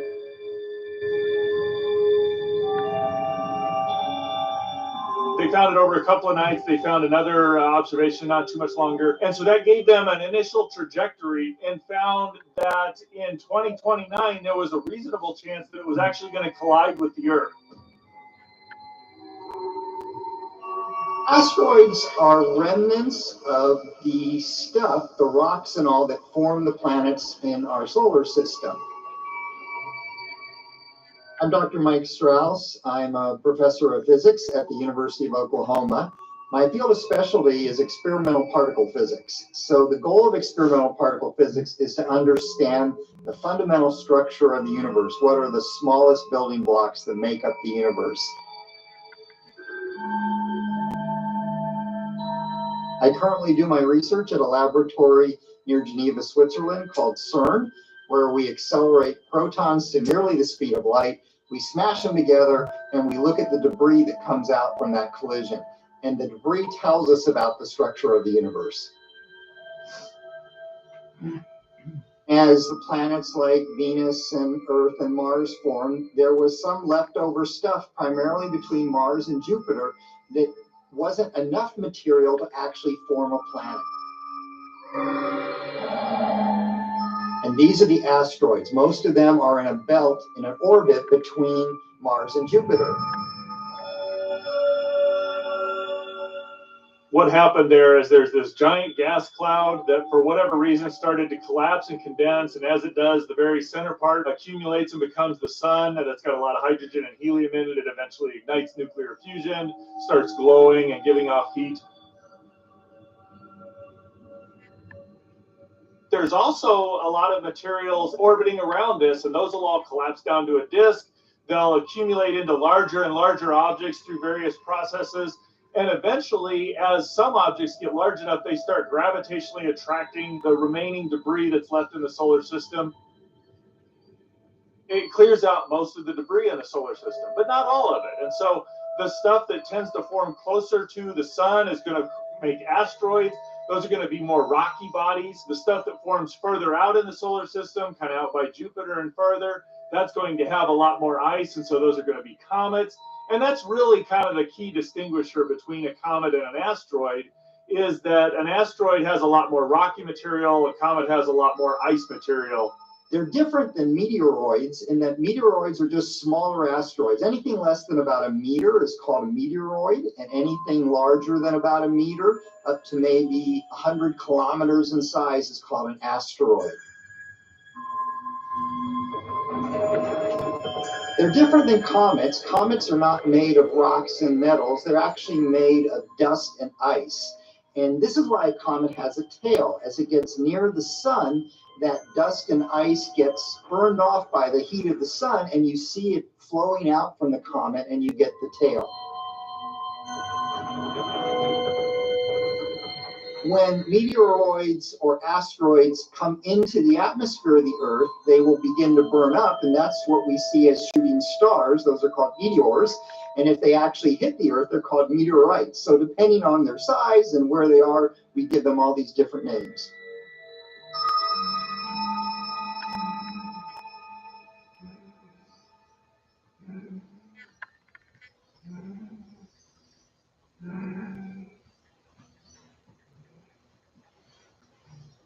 The Tunguska event of June 30, 1908, was a blast theorized to have been caused by an asteroid, estimated at approximately 50 to 100 meters in diameter, much smaller than the Apophis asteroid that is scheduled for a near flyby or impact on Friday, April 13, 2029.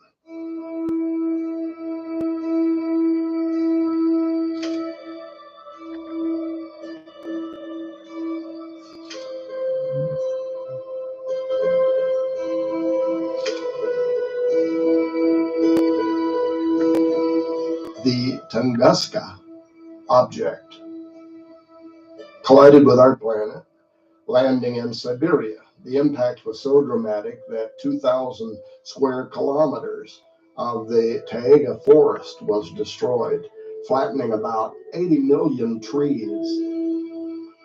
80 million, wow. Reports included accounts of the blast being felt by those in the closest city over 35 miles away from the point of impact. In fact, the residents of the town, despite the distance from the impression, were able to feel the heat, were knocked off their feet, and even had windows bust as a result of the fallout.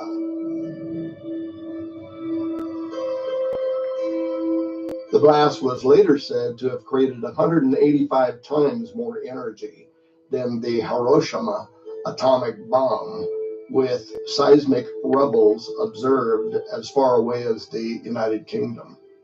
Thankfully, the location of the blast was a remote area, which is likely why, despite the fact that there were hundreds of reindeer reduced to charred carcasses, there was still no reports of human casualty as a result of the impact.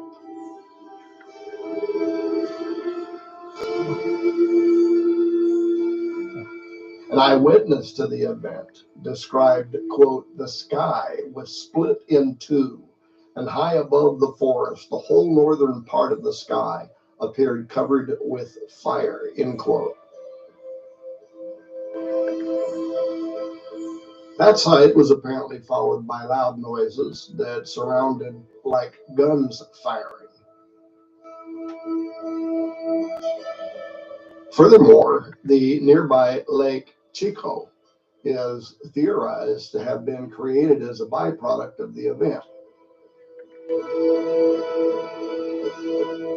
According to Luca Gasparini of the University of Bologna in Italy,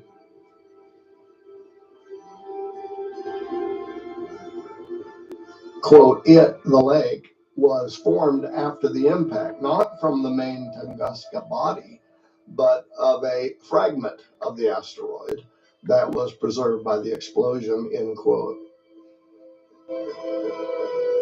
Now, his theory maintains that the soft, swampy Earth allowed a large meteoric fragment, which originally landed on the surface of the Earth, to sink, creating a hole which morphed into the modern day Chico.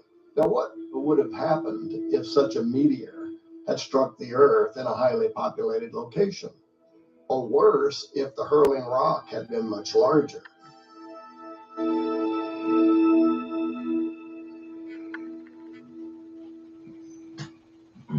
So astronomers really are interested in finding as many of these asteroids and comets, things that might impact the Earth. But again, in our near-Earth object search, we're looking for 90% of all objects above a kilometer, 90% of all objects above 140 meters, which means there's 10% of the stuff that we're finding that we're not going to find, and anything smaller than 140 meters, which is something on the scale of what knocked down all the trees in Russia, the Tunguska event. In more recent memory, we had the Chelyabinsk meteor that came in and flashed through the air. That was something on the order of 20 meters. So even in our best efforts, outside of a lot of serendipity, we're not going to find those sorts of events.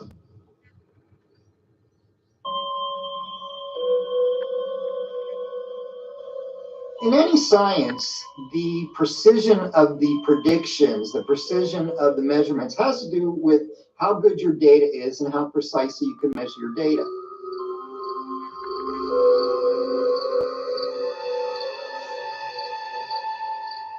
This is why when Apophis was first discovered, there wasn't enough measurements, enough data to really totally know exactly where it was going. But since it looked like it was coming close to the Earth, we've taken a lot more measurements of its path.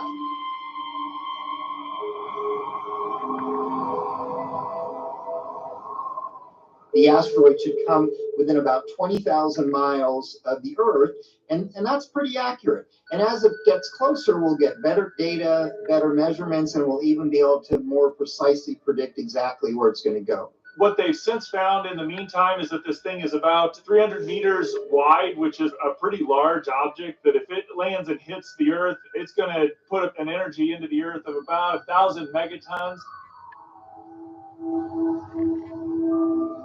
Just for scale, the entire nuclear arsenal of the world is about 10,000 megatons. So this would be a massive amount of energy, a massive explosion as it hits the Earth. But as they were able to find the object, they were able to go back and find some previous measurements earlier on, and they were able to get a more refined trajectory and show that this object, while it will come close to the Earth, I think it'll come about 19,000 miles away from the Earth, which is about 2.5 times the diameter of the Earth away.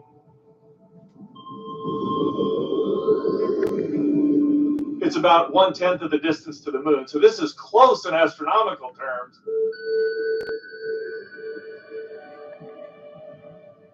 But very far away from hitting the Earth. And so astronomers are not worried about Apophis hitting us anymore.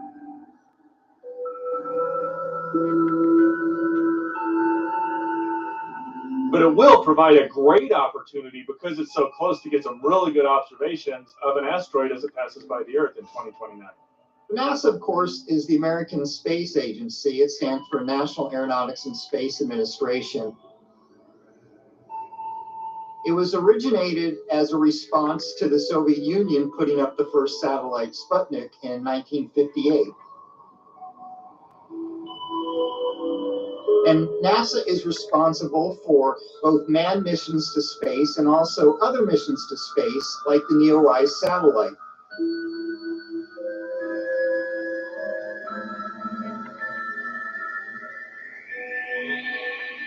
It's a satellite whose goal is to look for near-Earth objects. That's the NEO and NEOWISE.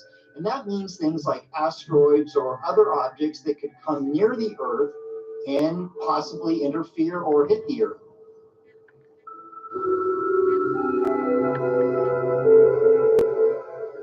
It's found thousands and thousands of these, and now we're able to track them and know exactly where they're going to go and if they pose any threat to the Earth. So if we find an asteroid and we find that it's on a collision course with Earth, there is a process by which they categorize it, make sure they understand the amount of threat and not threat. It's not it's either going to hit or not. There's threat levels, if you will.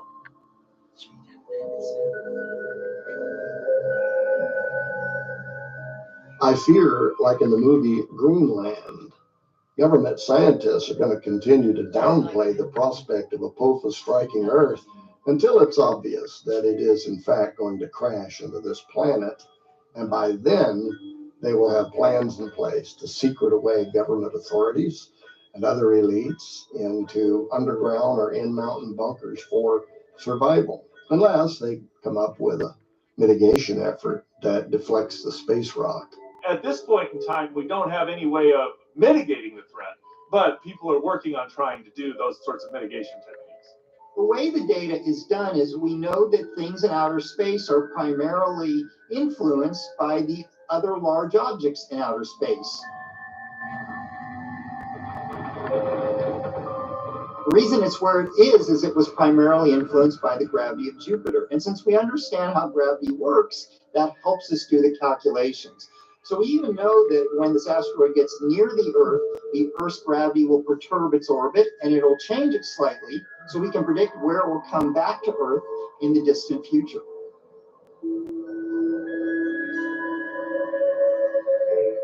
Recent concerns voiced by other experts stem from variations, they say, in the formula pi, which could mean a difference in the calculated trajectory of the soaring masses in space.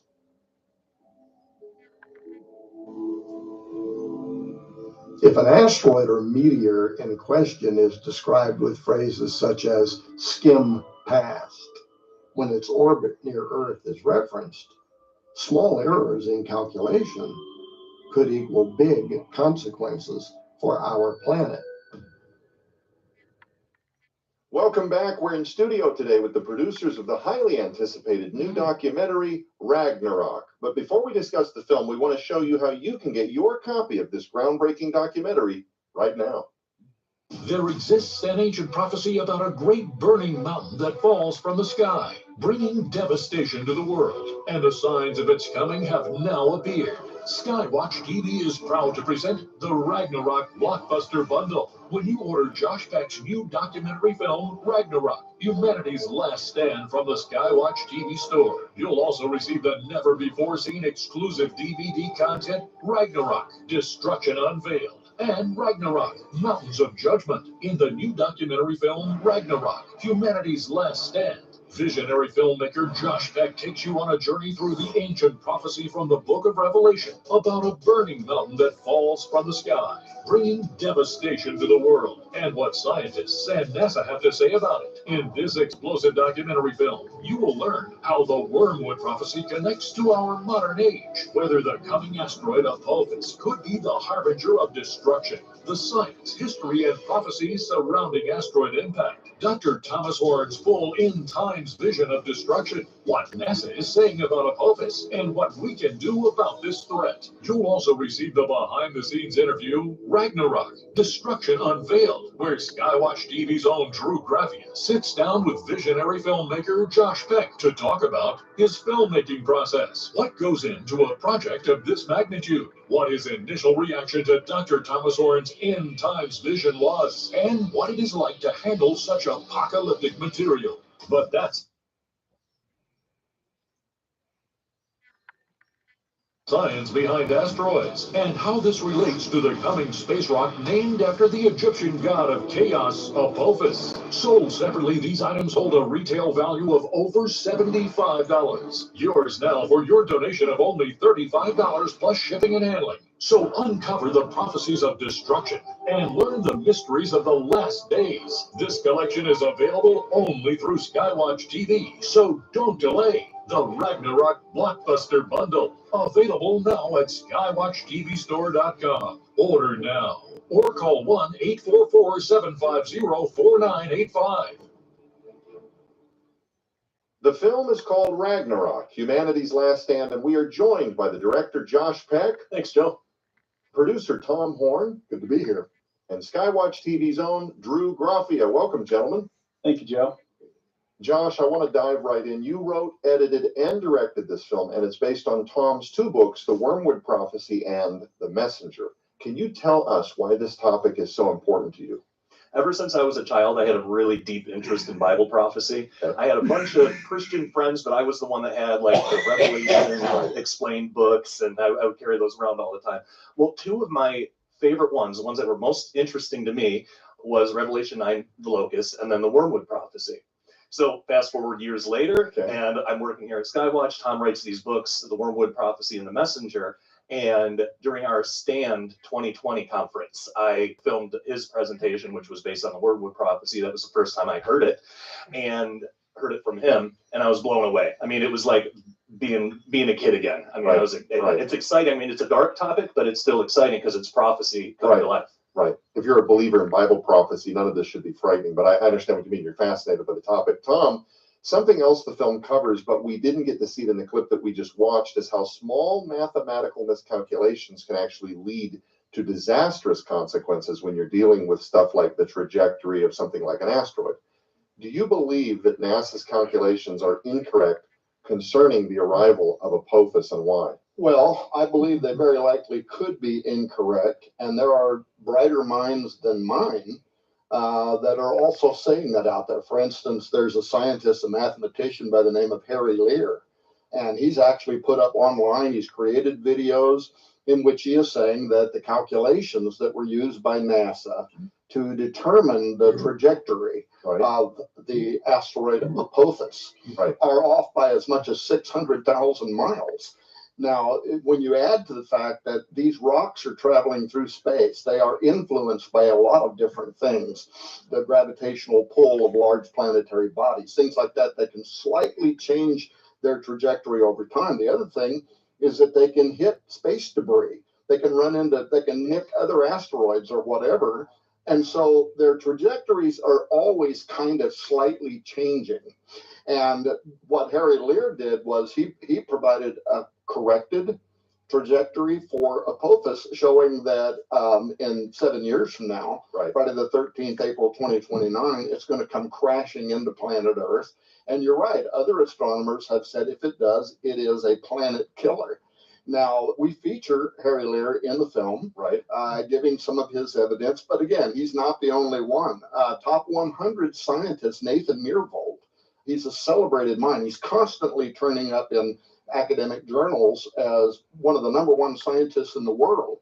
And he wrote a paper called An Empirical Examination of Wise, Neo-Wise Asteroid Analysis and Results. Long title. You'd have thought Tom Horn wrote that as the title of the book, in which he goes even further, saying that they are off in many of their calculations on incoming asteroids, Apophis being one of those. But he says something different than these other guys. He says it's not a mistake, it is intentional. He said they very much are cooking the books on the trajectory of some of these space threats that are being monitored by NEOWISE.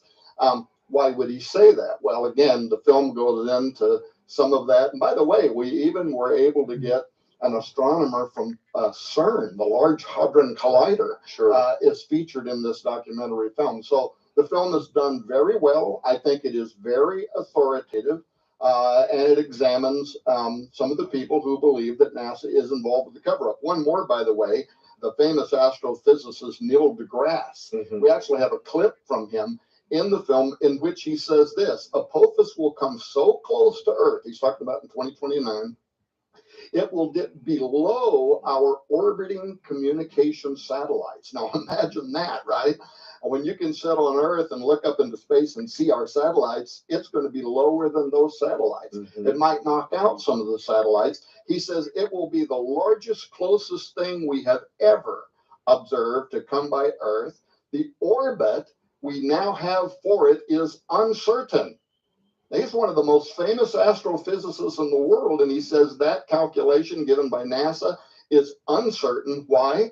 Because these things are hard to measure and hard to get an exact distance for, and we cannot tell you exactly what that trajectory will be. So imagine that, folks, that you have a rock that could wipe out planet Earth that is racing towards this planet that's going to be here in a very short period of time. And there are scientists who believe that it is far more likely than NASA is admitting that it could impact the Earth and be basically an extinction level event. Josh, with just a couple of minutes on the clock, you took a balanced approach in the beginning of the film by having two scientists, both Christian, by the way, who say that Apophis is not going to strike the Earth in 2029. Why did you decide to include their point of view as well? So one of my styles for doing films is, as much as possible, try to get legitimate sides of the argument. Sure. You know, I don't want to waste time with sensational stuff. I want to get as balanced of an approach as we can. So you have two scientists who are. How did a woman end up dead? We believe Michael Peterson murdered Kathleen in cold blood. It's fiction. It's fabrication.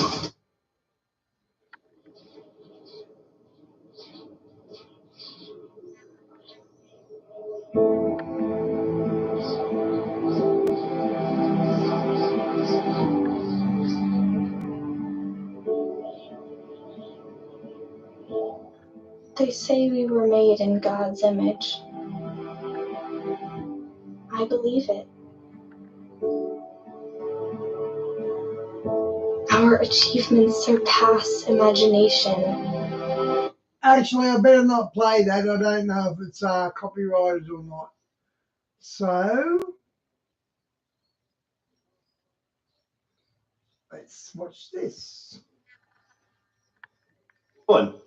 I'm doing well, Josh. Nice to talk to you again. It's always good talking to you. I remember the first time that you were on my show, The Sharpening Report, we talked about CERN at length, and that's still to this day, that's one of the most popular episodes ever of The Sharpening Report. So that leads to my first question. Do you believe that there are conspiracies or secrets going on at CERN, and if so, to what capacity? Well, I believe that the majority of the scientists working at CERN, the physicists working at CERN, and the operations happening at CERN are what they are stated to be. In other words, they're looking for certain particles, or trying to figure out what the fabric of the universe is made of. Certainly, most of the scientists working at CERN are completely involved in this kind of activity without any other prerogative whatsoever pertaining to the darker, more mysterious, one might say occultic side of what might be going on at CERN. So if there is a conspiracy with CERN, it's a very small faction that knows about it and that is controlling the information. You don't need everybody that works in a particular operation to have the understanding or the knowledge of what the end game is for the information that they're collecting. In other words, the scientists, the particle physicists that are running the experimentations in CERN, in the Large Hadron Collider, are collecting data that, in their minds, is being gathered for a particular purpose, and that may in fact be true to a degree, but there might be a hidden level, again, involving a very small faction of people that are using the data for reasons that are wholly unknown to the majority of those who are involved in the project. And this is, by the way, how many of these clandestine operations all around the world function, whether it's the CIA, the NSA, whether it's the secret space programs, or even NASA. There's always a small echelon of individuals, and in almost every case, these individuals are involved in the occult at some level, and that has been borne out in many books that have been written, many documentaries, and so forth. So the answer is yes and no. Yes, there is an occultic conspiracy, I believe, at CERN, an occult conspiracy, but it is unknown to the vast majority of people involved in CERN. That makes a lot of sense, and I'm really glad that you brought that up too, because there's a lot of, when things get posted online or something, it's kind of the popular thing to just. And the video played for about a minute before I realised it could be copyrighted. It was copyrighted, was it? Demonize the entire organization, but I agree with you. I don't think most people working there have any evil purposes, or probably don't even know what's going on. And like you said, it makes a lot more sense to have a small number at the top controlling everything, instead of everybody being in on the conspiracy. So that makes a lot of sense. When we talk about CERN opening a portal, that's something that's a common topic nowadays. What exactly are we talking about there? Well, that depends on. There are different thoughts concerning CERN being able to open a portal without getting into the actual science or pseudoscience behind some of this. It's really it begs the question. First of all, the portals exist, and second of all, if they exist, can they be opened? And then the third question would be, how might they be opened? So I think that there's a biblical precedent, but also at this point in time, I think that even mainstream science has admitted, at least to some degree, that dimensional portals do exist, and have actually acknowledged that they are actively seeking the technology to access these portals, to open them. And this is, in fact, an admitted goal at CERN, although it's not necessarily couched in those terms. They're looking for the evidence of hitherto unknown dimensions on the atomic level and on the subatomic level. So in the mind of your average or of your run-of-the-mill particle physicist, the idea of opening a portal is very different than the way we might look at it. We might look at opening a portal, especially in the biblical context, as tearing the veil that exists between what we know as the four-dimensional physical realm and an unperceivable extra dimension. That if we were to tear that veil, if we were to open that portal, we would encounter other entities, other sentient entities on the other side, so to speak, with which we could contact and as Pember puts it, have intercourse with. And that's not to say in a sexual way, but in an interaction, a dialogue with other creatures, other entities. And again, from a biblical perspective, if we're opening these portals in an illicit manner, in other words, through sorcery or even through some kind of a technological way, these would most likely be demonic entities. Yeah, I agree, and that actually leads to my next question too, because when we talk about portals, it seems to fall into two categories. Either we're talking about a portal opened by technological means, or something opened by more occult means. And I know that you've studied both, especially in ancient cultures. Do you think those two? All of this, or simply this? Just a real soft flavor boost. In what ways do you think those two are related? Well, I don't see much of a difference. I have a different perspective than most people who are coming from a biblical paradigm. I don't see the physical and the spiritual being all that different and all that separate. I see what we call the physical dimensions and what we refer to as a spiritual realm as being two sides of the same coin.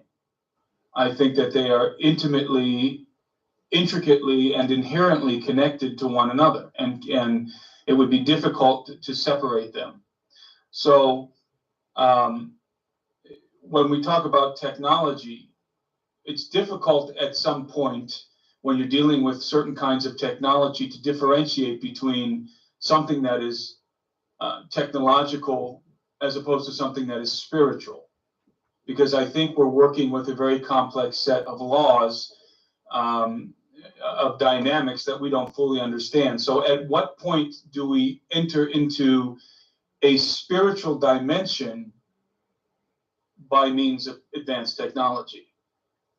Yeah, definitely, and that's a really important point too. That's something that we've talked about on this show, is that the terms spiritual and extra dimensional are pretty much synonymous. Like you said, two sides of the same coin.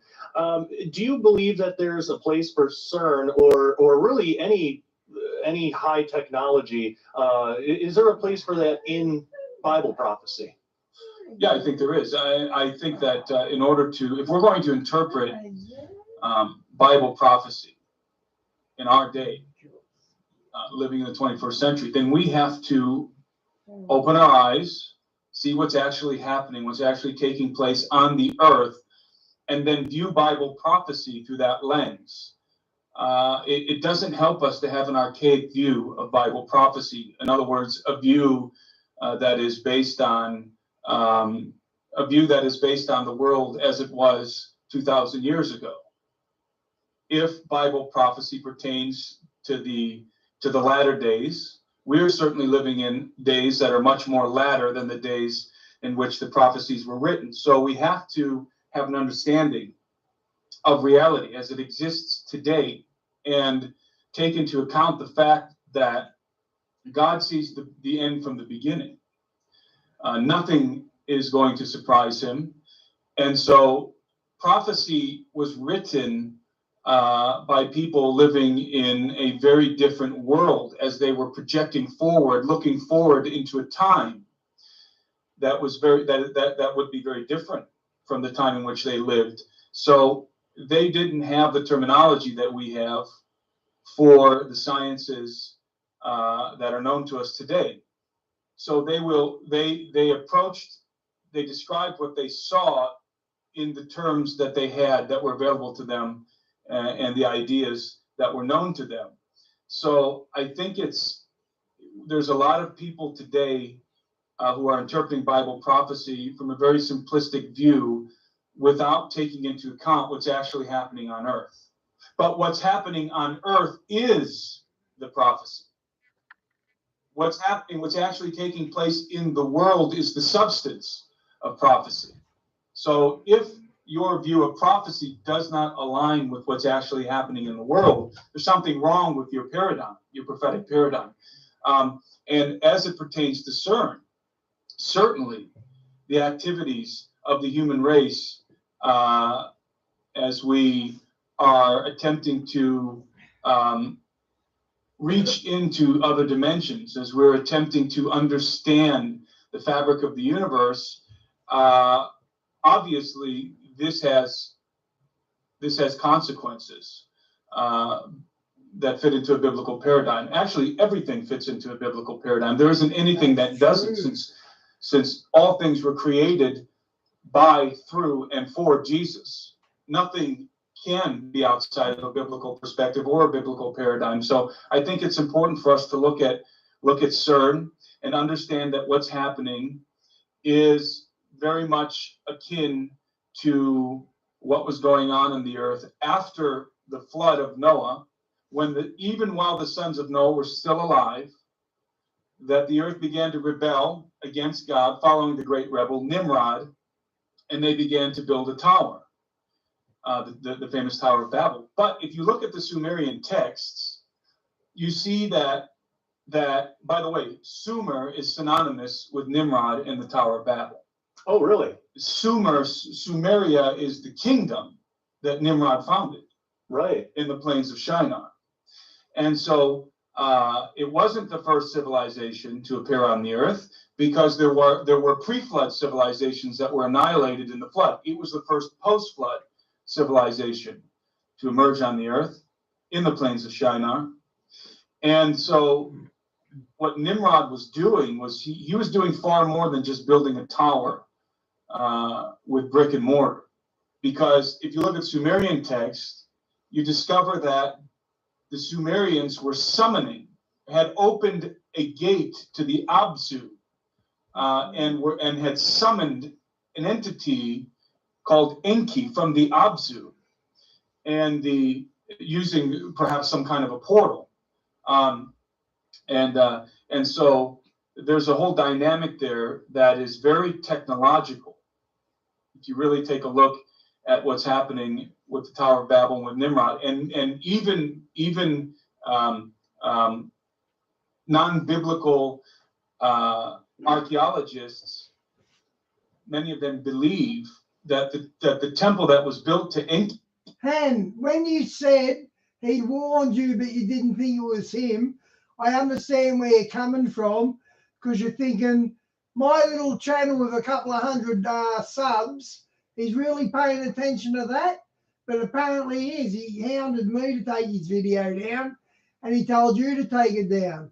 So he even begrudges little channels like us that are trying to grow in God's word. Not a nice man. I forget the name of it. And he's got nothing new anyway. He's got nothing new. Right now, but that temple where this portal existed, where they opened the gate to the Abzu and summoned Enki, that actually was the base of the Tower of Babel.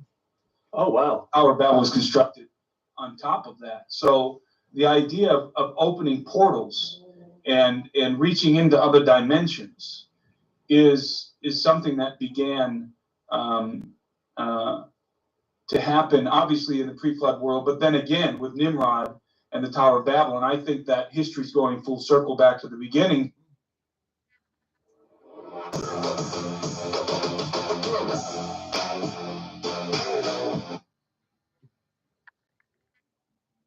So we are in.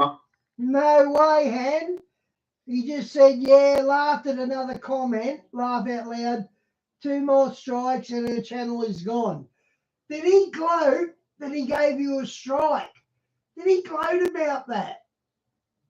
My estimation, entering another Tower of Babel moment on the earth, and I think that CERN fits into that paradigm. Wow, that's stunning that he gloated about that.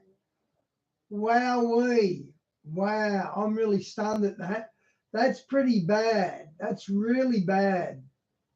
I'm into that idea, and the activities that they're doing at CERN for the occult elite, the Luciferian elite, they're wanting to. You never see Tom Horn with Steve Quayle anymore. Remember they used to do shows together? You never see them together anymore. Do something and to extract certain information to use for very different purpose than what those particle physicists think. Those particle physicists are pawns in a game that they can't even comprehend, most of them. So we have to have, I think, a very, I think we tend to simplify things too much when it comes to Bible prophecy. I think we need to begin to understand that prophecy is very complex. It's multi-layered. It's written in archaic language, and it's written in esoteric language. And in fact, I realized some time ago that it takes an esoteric mind to understand prophecy. Okay, Han, here's something interesting. When I first got the net on, Hagman and Steve Quayle were caught up in some sort of scam where they were selling coins or they were doing something dishonest, and they were caught up in some sort of scam. Steve Quayle and the Hagman report. I can't remember what it was, but the person posted the evidence, and it was very, okay, they got a point here. So Hagman and Quayle have worked together before, and there's dirt on them. And I've listened to it a bit, and it sort of exposes them. We're told in the book of Revelations to calculate the number of the beast, and we're not told we're not given information in a very linear, simplistic form. We're given information in a very cryptic form with numerology and all kinds of figurative language and metaphors, and so we have to comb through all of this in order to make sense of it, and we have to understand the language that's being spoken. The language that's being spoken is not simply a simplistic understanding of John's understanding of the world 2,000 years ago. These terms are esoteric terms. The terms that are used in prophecy are very often terms that relate to esoteric notions. Remember that when Jesus was born, the Magi, how did they discover when he would be born and where he would be born? They had to read the signs in the heavens. So they had to use, and they did use an esoteric means to calculate when the king would be born, what his sign would be, and where he would be born. And they did, because they arrived at this very obscure location to worship the king when nobody else even knew who he was. So what does that tell you? That tells you that there's something about there's something about prophecy, that it takes an esoteric mind. It takes wisdom and understanding and knowledge to interpret things that are very complex. And CERN certainly fits into that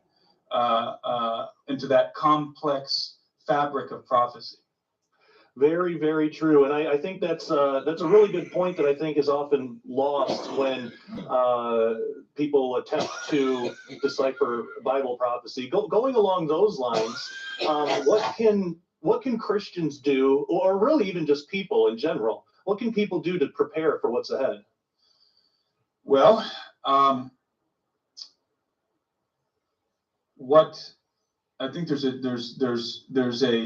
preparation for a believer, and then there's a preparation for the general human race. Obviously, the earth is going to enter a time of turmoil, whether you believe in prophecy or not, Bible prophecy or not.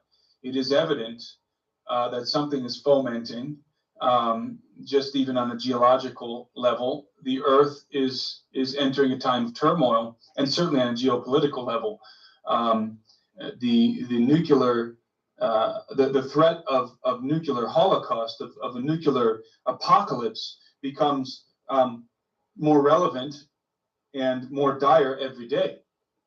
It's not decreasing, it's only increasing.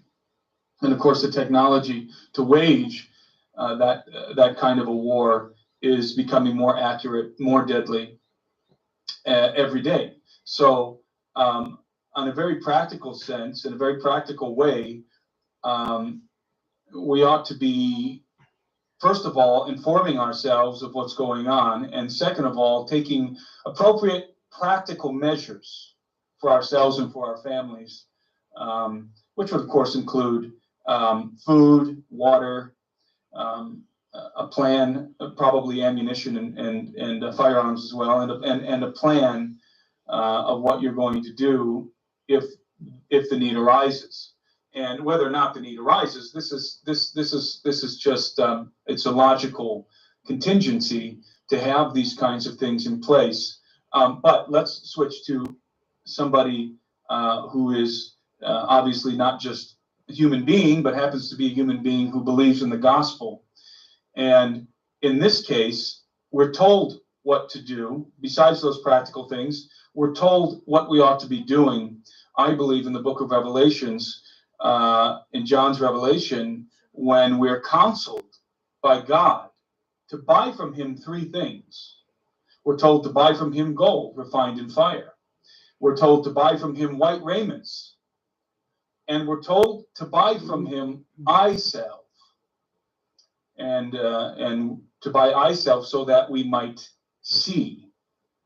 So obviously the gold that we ought to be storing up treasure in heaven, and doing whatever it is that we're called to do. The white raiment, that we might be pure, living in accordance with the morals and values and precepts that were laid by Jesus and by the apostles. And I self, the thing that's most overlooked, is to me very compelling, because the I self we buy from the Lord so that we might see. And it's not a specific thing that we're supposed to see, it's that we might see in general. In other words, we have a problem. We're blind. We're not seeing well. We need to buy from him I self so that we might see. So waking up, unplugging from the matrix, so to speak, is... Remember this boy? Steve Karamitsis, the wrong boy. Steve, you have family? No, I'm single, Tiny. Oh. Hurry up and get tomato. You start to get older there, and you start to look like a shit. Like a me. No, that's that man.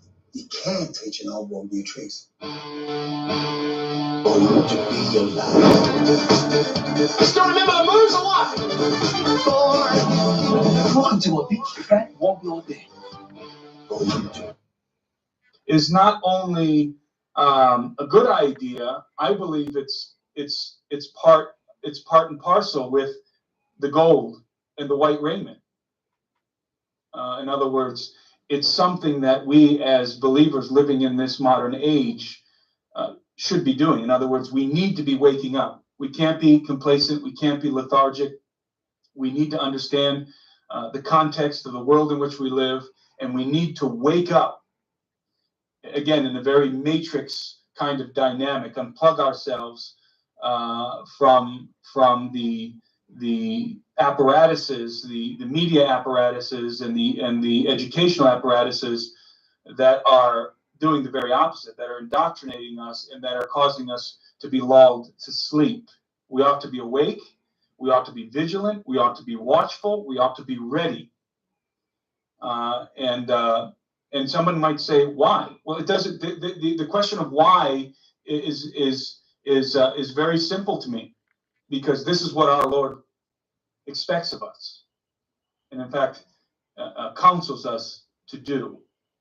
And that for me is enough reason to do it. Amen. I couldn't agree with you more. It's so important to be prepared, especially in the time that we're living in. Well, Tim, I can't thank you enough for taking the time to join us into the multiverse. Now, if people want to pick up your products, they can do so at Skywatch TV store. But if people want to find out more about you and your work, where else can they go?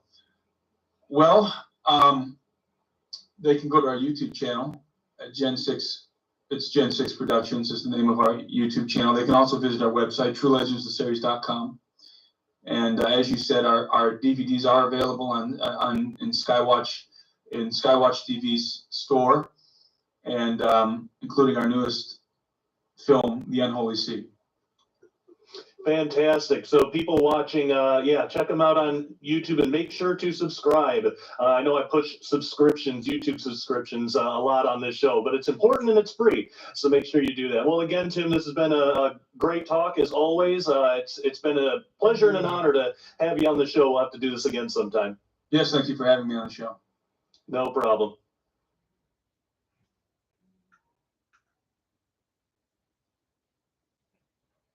Okay, one more. Oh man, I'm not sure if I played this or not. So hang on.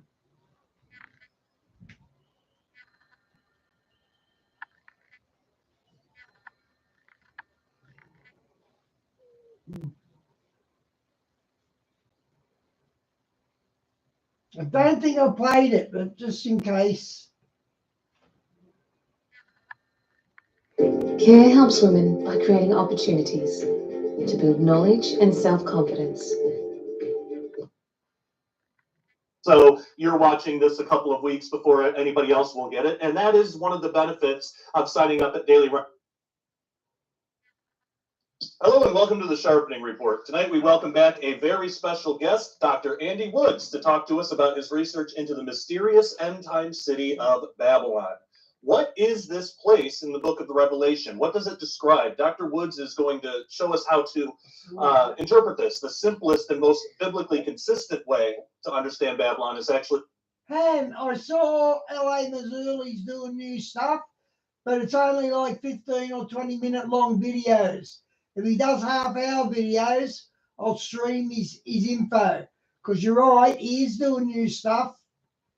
To, believe it or not, allow the Bible to define it for us instead of us trying to redefine it ourselves. So I'm very much looking forward to this conversation. Let's jump right into it. Dr. Andy Woods, welcome back to the show. How are you doing? I'm doing good. It's good to be back with you again. I think it's been a couple months or something since the last time we did one of these, but always happy to contribute. Well, I really appreciate it. Yeah, it's been a couple months. Last time we talked about the rapture and the idea of the coming kingdom. It was very well received. A lot of people learned a lot from that. So I really appreciate you taking the time for this. And I'm really excited about this topic because I've heard many people actually say, Dr. Andy Woods changed my mind on Babylon. And then when, yeah, it's great. And then when I've seen your sermons on it, really, I mean, you're just taking the simple literal approach, which in our day today has become more and more profound. Not a lot of people want to do that. A lot of people today take like a non-literal approach to the book of Revelation, and I think it's probably because of its symbolic nature. At least that's sort of how it reads on the surface. But you and I take kind of more of a literal view. Can you explain what the word literal actually means in terms of interpreting the Bible? Because there's a lot of straw men out there that things that we get attacked over, saying that, well, if are we really literally meant to be salt, or was Jesus literally a door? Nobody believes that. But what does a literal actually mean in terms of interpreting the Bible, and then how does that actually work with a book like Revelation? Well, literal, if you look it up in like the Oxford Dictionary, it says by the letters. And so basically what that means is you're interpreting what's there rather than what's dragging in a bunch of stuff that's not there in a particular passage. And I've always thought Bernard Graham, in his Protestant Biblical Interpretation Hermeneutics book, has the best definition. It's just assigning to words meanings that they would have in their ordinary communication to the original audience. So yes, Revelation is a symbolic book, but there's obviously things in the book that are literal. I mean, it opens up and it talks about, John. We believe it was the Apostle John, and he was on the island of Patmos. We believe he was literally on a desert island, and he saw Jesus, and we believe Jesus means Jesus, etc. So literal interpretation is you try to take the text at ordinary meaning, unless the text itself tells you to do otherwise, like you mentioned earlier, metaphors and similes. I think it was E.W. Bullinger that wrote a book called Figures of Speech in the Bible, and it spans about 1,000 pages, and it identifies every possible figure of speech you could have in the Bible. And unless one of those figures of speech is in play, you take the text for what it says. And that's how you interpret the whole Bible. Now, Revelation is a little harder because it's different than Romans or Galatians or the Gospel of John. It's just there's more symbols in it. But you use the same method. And, you can tell in the book of Revelation when symbols are being used. It'll use words like, John says, I saw a sign in heaven. Revelation 12:1, the word sign there tells you that a symbol is in play. Or he'll talk about where their Lord was crucified in Revelation 11, verse 8, which is spiritually Sodom and Egypt. So the word spiritually, the adverb there spiritually tells you that, he's assigning another layer of meaning. But unless those conspicuous clues are found in the text, you take the text for what it says. And Babylon is used 300 times in the Bible. And guess what it means every single time? It means Babylon. Amazing. And so When I see the phrase in the book of Revelation, and it's pretty prominent in the book of Revelation, and it doesn't tell me it doesn't say Babylon means something else. I believe Babylon means Babylon. Yeah, I believe that as well, and I think a lot of times, and I was in my younger years, I was guilty of this too. I think a lot of times people overcomplicate Revelation, and when you actually just read it for what it is and understand that a lot of these symbols, well, all the symbols, they've already been explained in the Old Testament, some parts of the New Testament. It's like I've heard you say before, the writer expects the reader to be familiar with the material that came before it. So if you're familiar with the Old and New Testament, then a lot of those symbols, you'll be able to find out what's being talked about. Speaking of which, the question of Babylon stretches all the way back to the beginning. Speaking of the Old Testament, the very first book, the book of Genesis, just after the flood. Can you tell us about the Tower of Babel? Because I think understanding where this all started is really the key to how this is going to end. What was going on in the days of the Tower of Babel that started a worldwide false religion?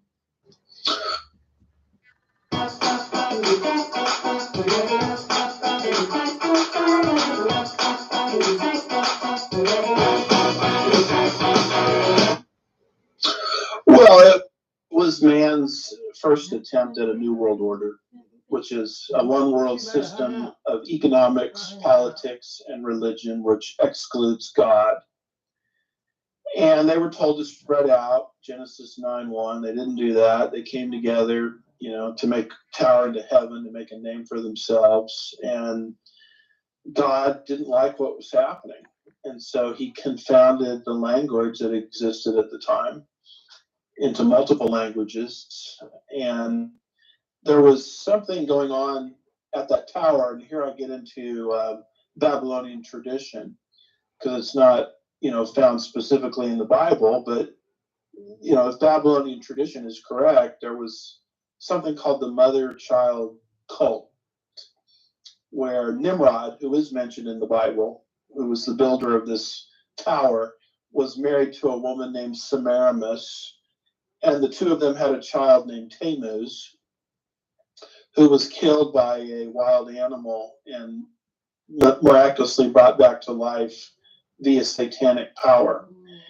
And so that started the worship of the mother and the child. And when God confounded the language, essentially they took, every people group took that system with them into their own different nation or ethnicity. And you can find remnants of the mother-child system all over the world. It's just the names change, from place to place, but it's the same old system. The Romans called it Venus and Cupid, instead of Semiramis and Tammuz, and we can go right on down the litany. But I think that's really the key to understanding the harlot in Revelation 17, verse 5, because she's called the, with the definite article, mother of harlots, mother of all harlotry, really, which is the source of all harlotry. And there's only one city that could qualify to be that. It can't be Rome, because Rome was the daughter harlot. She absorbed the system. She didn't start it all. The only city that started it all was the Tower of Babel. That's the city that harlotry spread, from there into the whole world, because that's the only city where there was just one language that God confounded. And so when you start to understand that, it starts to unpack the meaning of the title that's on the harlot's forehead in Revelation 17, the mother of harlots. Only one city qualifies. Every other city you come up with is a daughter harlot, but not the mother of harlots. So this is just an example of what you said earlier, that God expects us to approach the book of Revelation with a knowledge of the Old Testament, and he expects us to already understand the Tower of Babel, even before we try to interpret the city of Babylon in the book of Revelation. Yeah, definitely. And really everything is culminating to that when you read throughout the Bible. We even have two passages in Isaiah and Jeremiah that deal with the destruction of Babylon. Some people will try to say that those were fulfilled in 539 BC when Babylon fell to the Persians. But as you explained, that's not exactly the case. Babylon was not destroyed in the way that it's described in Isaiah and Jeremiah, meaning Babylon will have to be rebuilt again in order for it to be destroyed in the way it was prophesied. And it's funny because there are people that say that's ridiculous, but that happened with Israel herself. So we know that kind of thing can happen. Let's start with Isaiah 13 and 14. What are a couple of the most compelling clues that you see in those chapters pointing towards a literal rebuilt city of Babylon? Well, when you read those chapters, it talks about cosmic disturbances, chapter 13, verses 10 through 13, global judgment, chapter 13, verses 11 and 12. She's going to be destroyed like Sodom and Gomorrah, chapter 13, verse 19. When she is destroyed, she'll never be rebuilt, chapter 13, verses 20 through 22. The whole world will be at rest and at peace when Babylon falls, chapter 14, verses 5 through 8, and Israel will be regenerated, chapter 14, verses 1 through 4. It's interesting, there's two oracles concerning destruction in Isaiah's writings. There's a section there called the Oracle Against the Nations, chapters 13 through 23, and he mentions, it's the only nation that he mentions twice, once in chapters 13 and 14 and once in chapter 21. And I think the reason for that is chapter 21 is the near view. It's what happened to Babylon at the hands of the Persians in 539, but chapters 13 and 14 is the far view, describing what John sees in Revelation 17 and 18. Yeah. And when we read through that with that scope, it really ties it together. And also with Jeremiah 50 and 51. And for those, I'll ask the same questions. What are some of the most convincing clues that you see in those chapters, Jeremiah 50 and 51, pointing to a literal rebuilt Babylon? Well, sudden destruction, chapter 51, verse 8. Complete destruction, chapter 50, verse 3. When Babylon is destroyed, her building materials will never be used again, chapter 51, verse 26. Believers will flee, chapter 50, verse 8. No, that didn't happen in 539 BC because Daniel, you remember, when Babylon fell to the Persians, he continued to serve in the empire of Persia, just as he had served in the empire.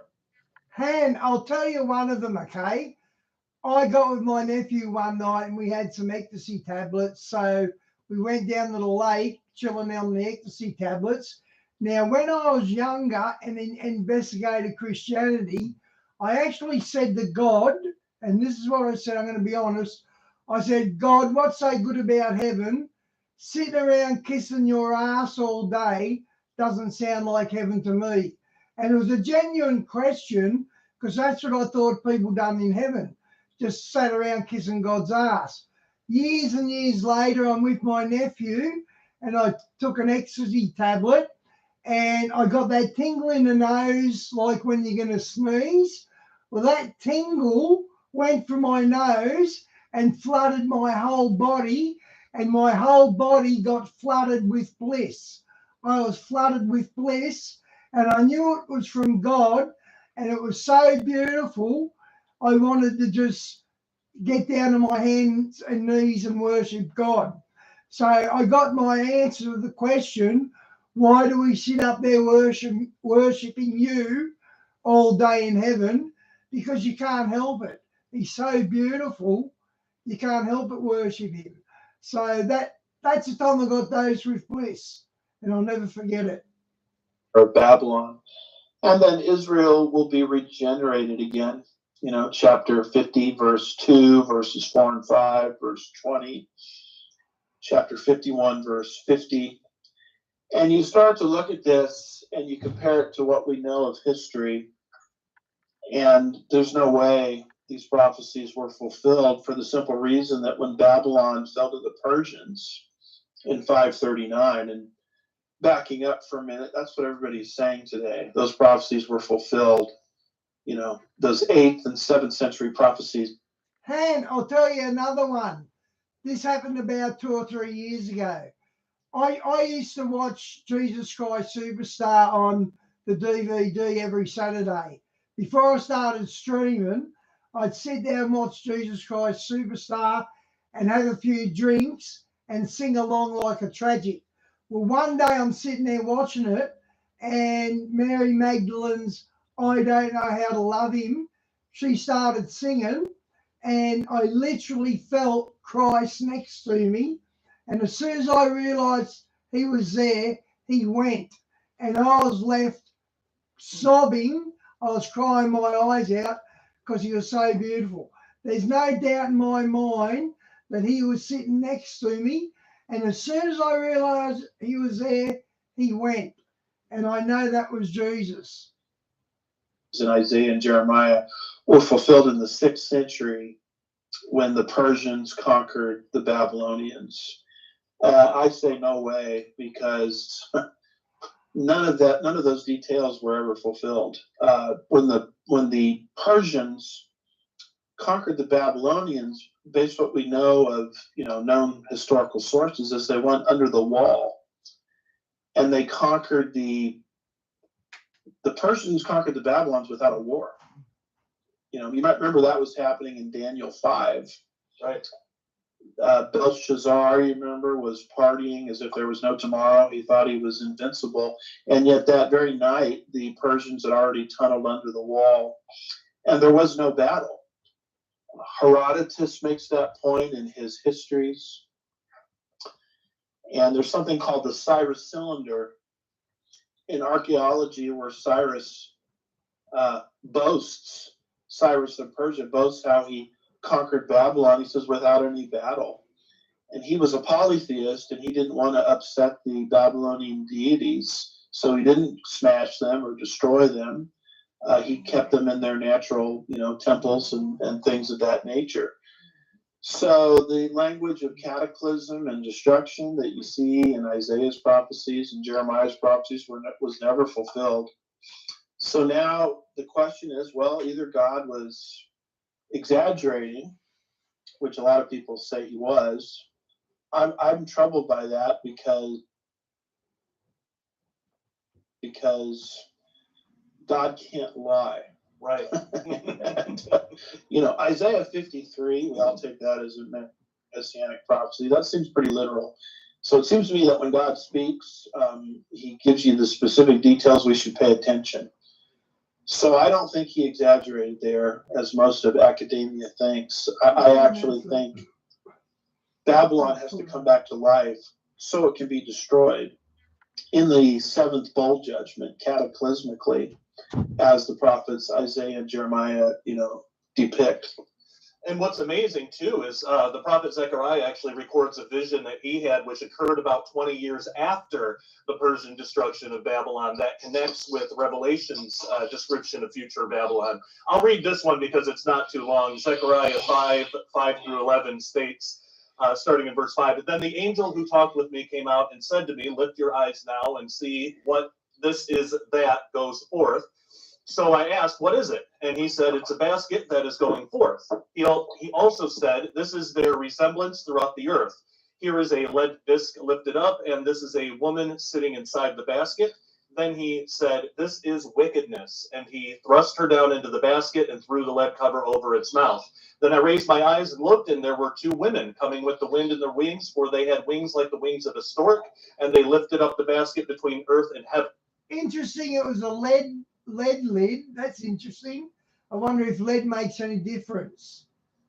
So I said to the angel who talked with me, 'Where are they carrying the basket?' And he said to me, 'To build a house for it in the land of Shinar.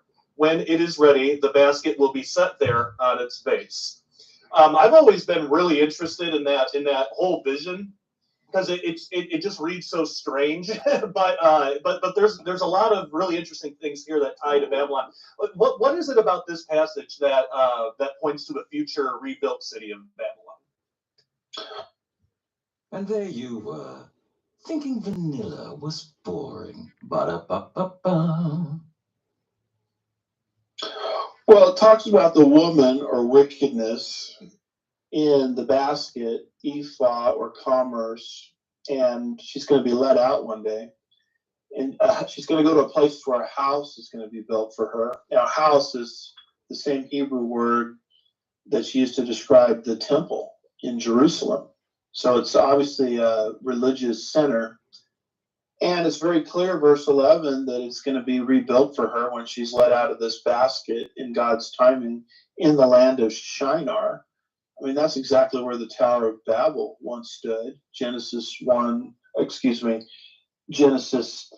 verse 2, and it's where the children of Israel were taken into the captivity in Babylon for 70 years. Daniel 1, verse 2. And so it's very clear that one of these days, commerce, wickedness, and religion, its center of authority, is going to return to the same place where the Tower of Babel once stood. I think that the woman in the basket is the harlot of Revelation 17. There's a lot of parallels between the two. And then you hit the most important issue earlier. Zechariah had this vision. Actually, he had 8 visions in one night. That's a heck of a night when you think about it. Yeah. And it's very clear, Zechariah 1, verse 7, that these happened in the second year of Darius. So that historically is 519. So this was after historical Babylon passed into the hands of the Persians. And that's very interesting because even if you buy into liberal academia and their view that Isaiah and Jeremiah are just kind of stylized and exaggerated prophecies about Babylon's destruction in 539, even if you believe that, and I don't believe that, but even if you do, you still have to contend with Zechariah 1 verse 7, because that has nothing to do with 539 BC for the simple reason that it was given by God 20 years after Babylon historically already fell. So that passage also is another one you put in your litany, arguing for a restored Babylon in the last days.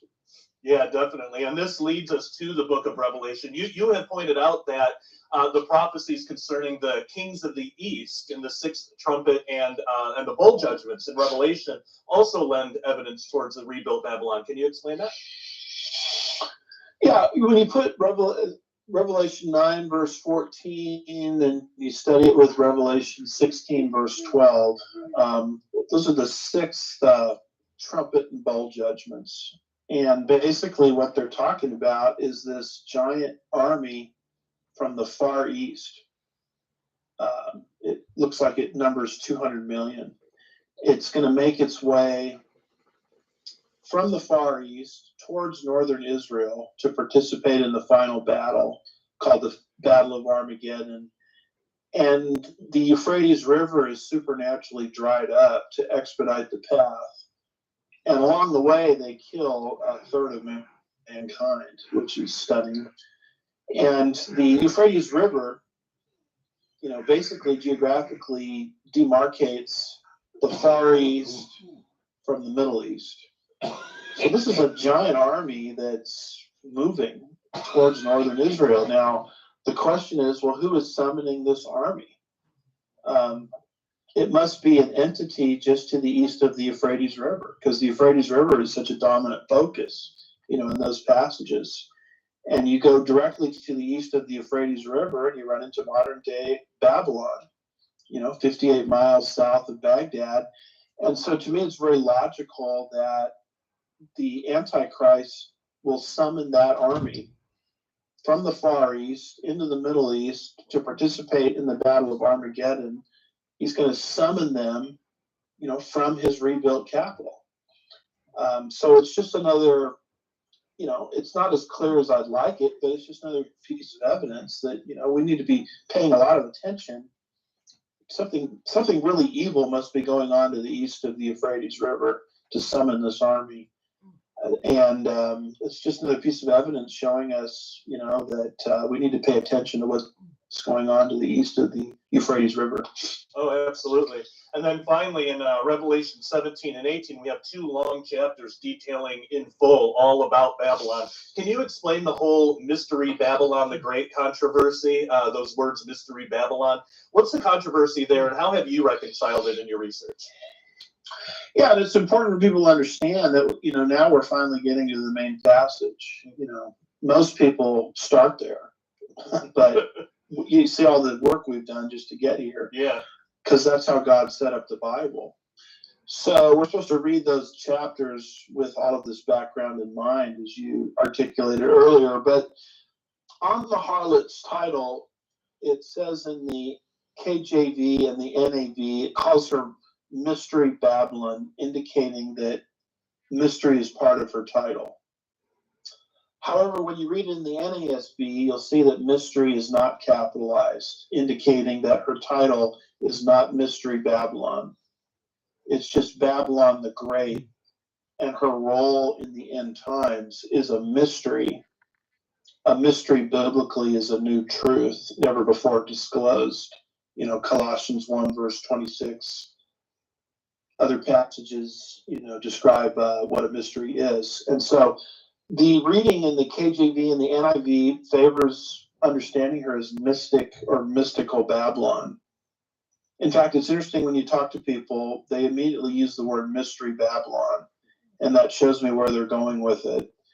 But the reality of the situation is her name is not Mystery Babylon. It's Babylon the Great, and her role in the end times is a mystery. So I do not think that the KJV and the NIV have it right. I think the NASB has it right here.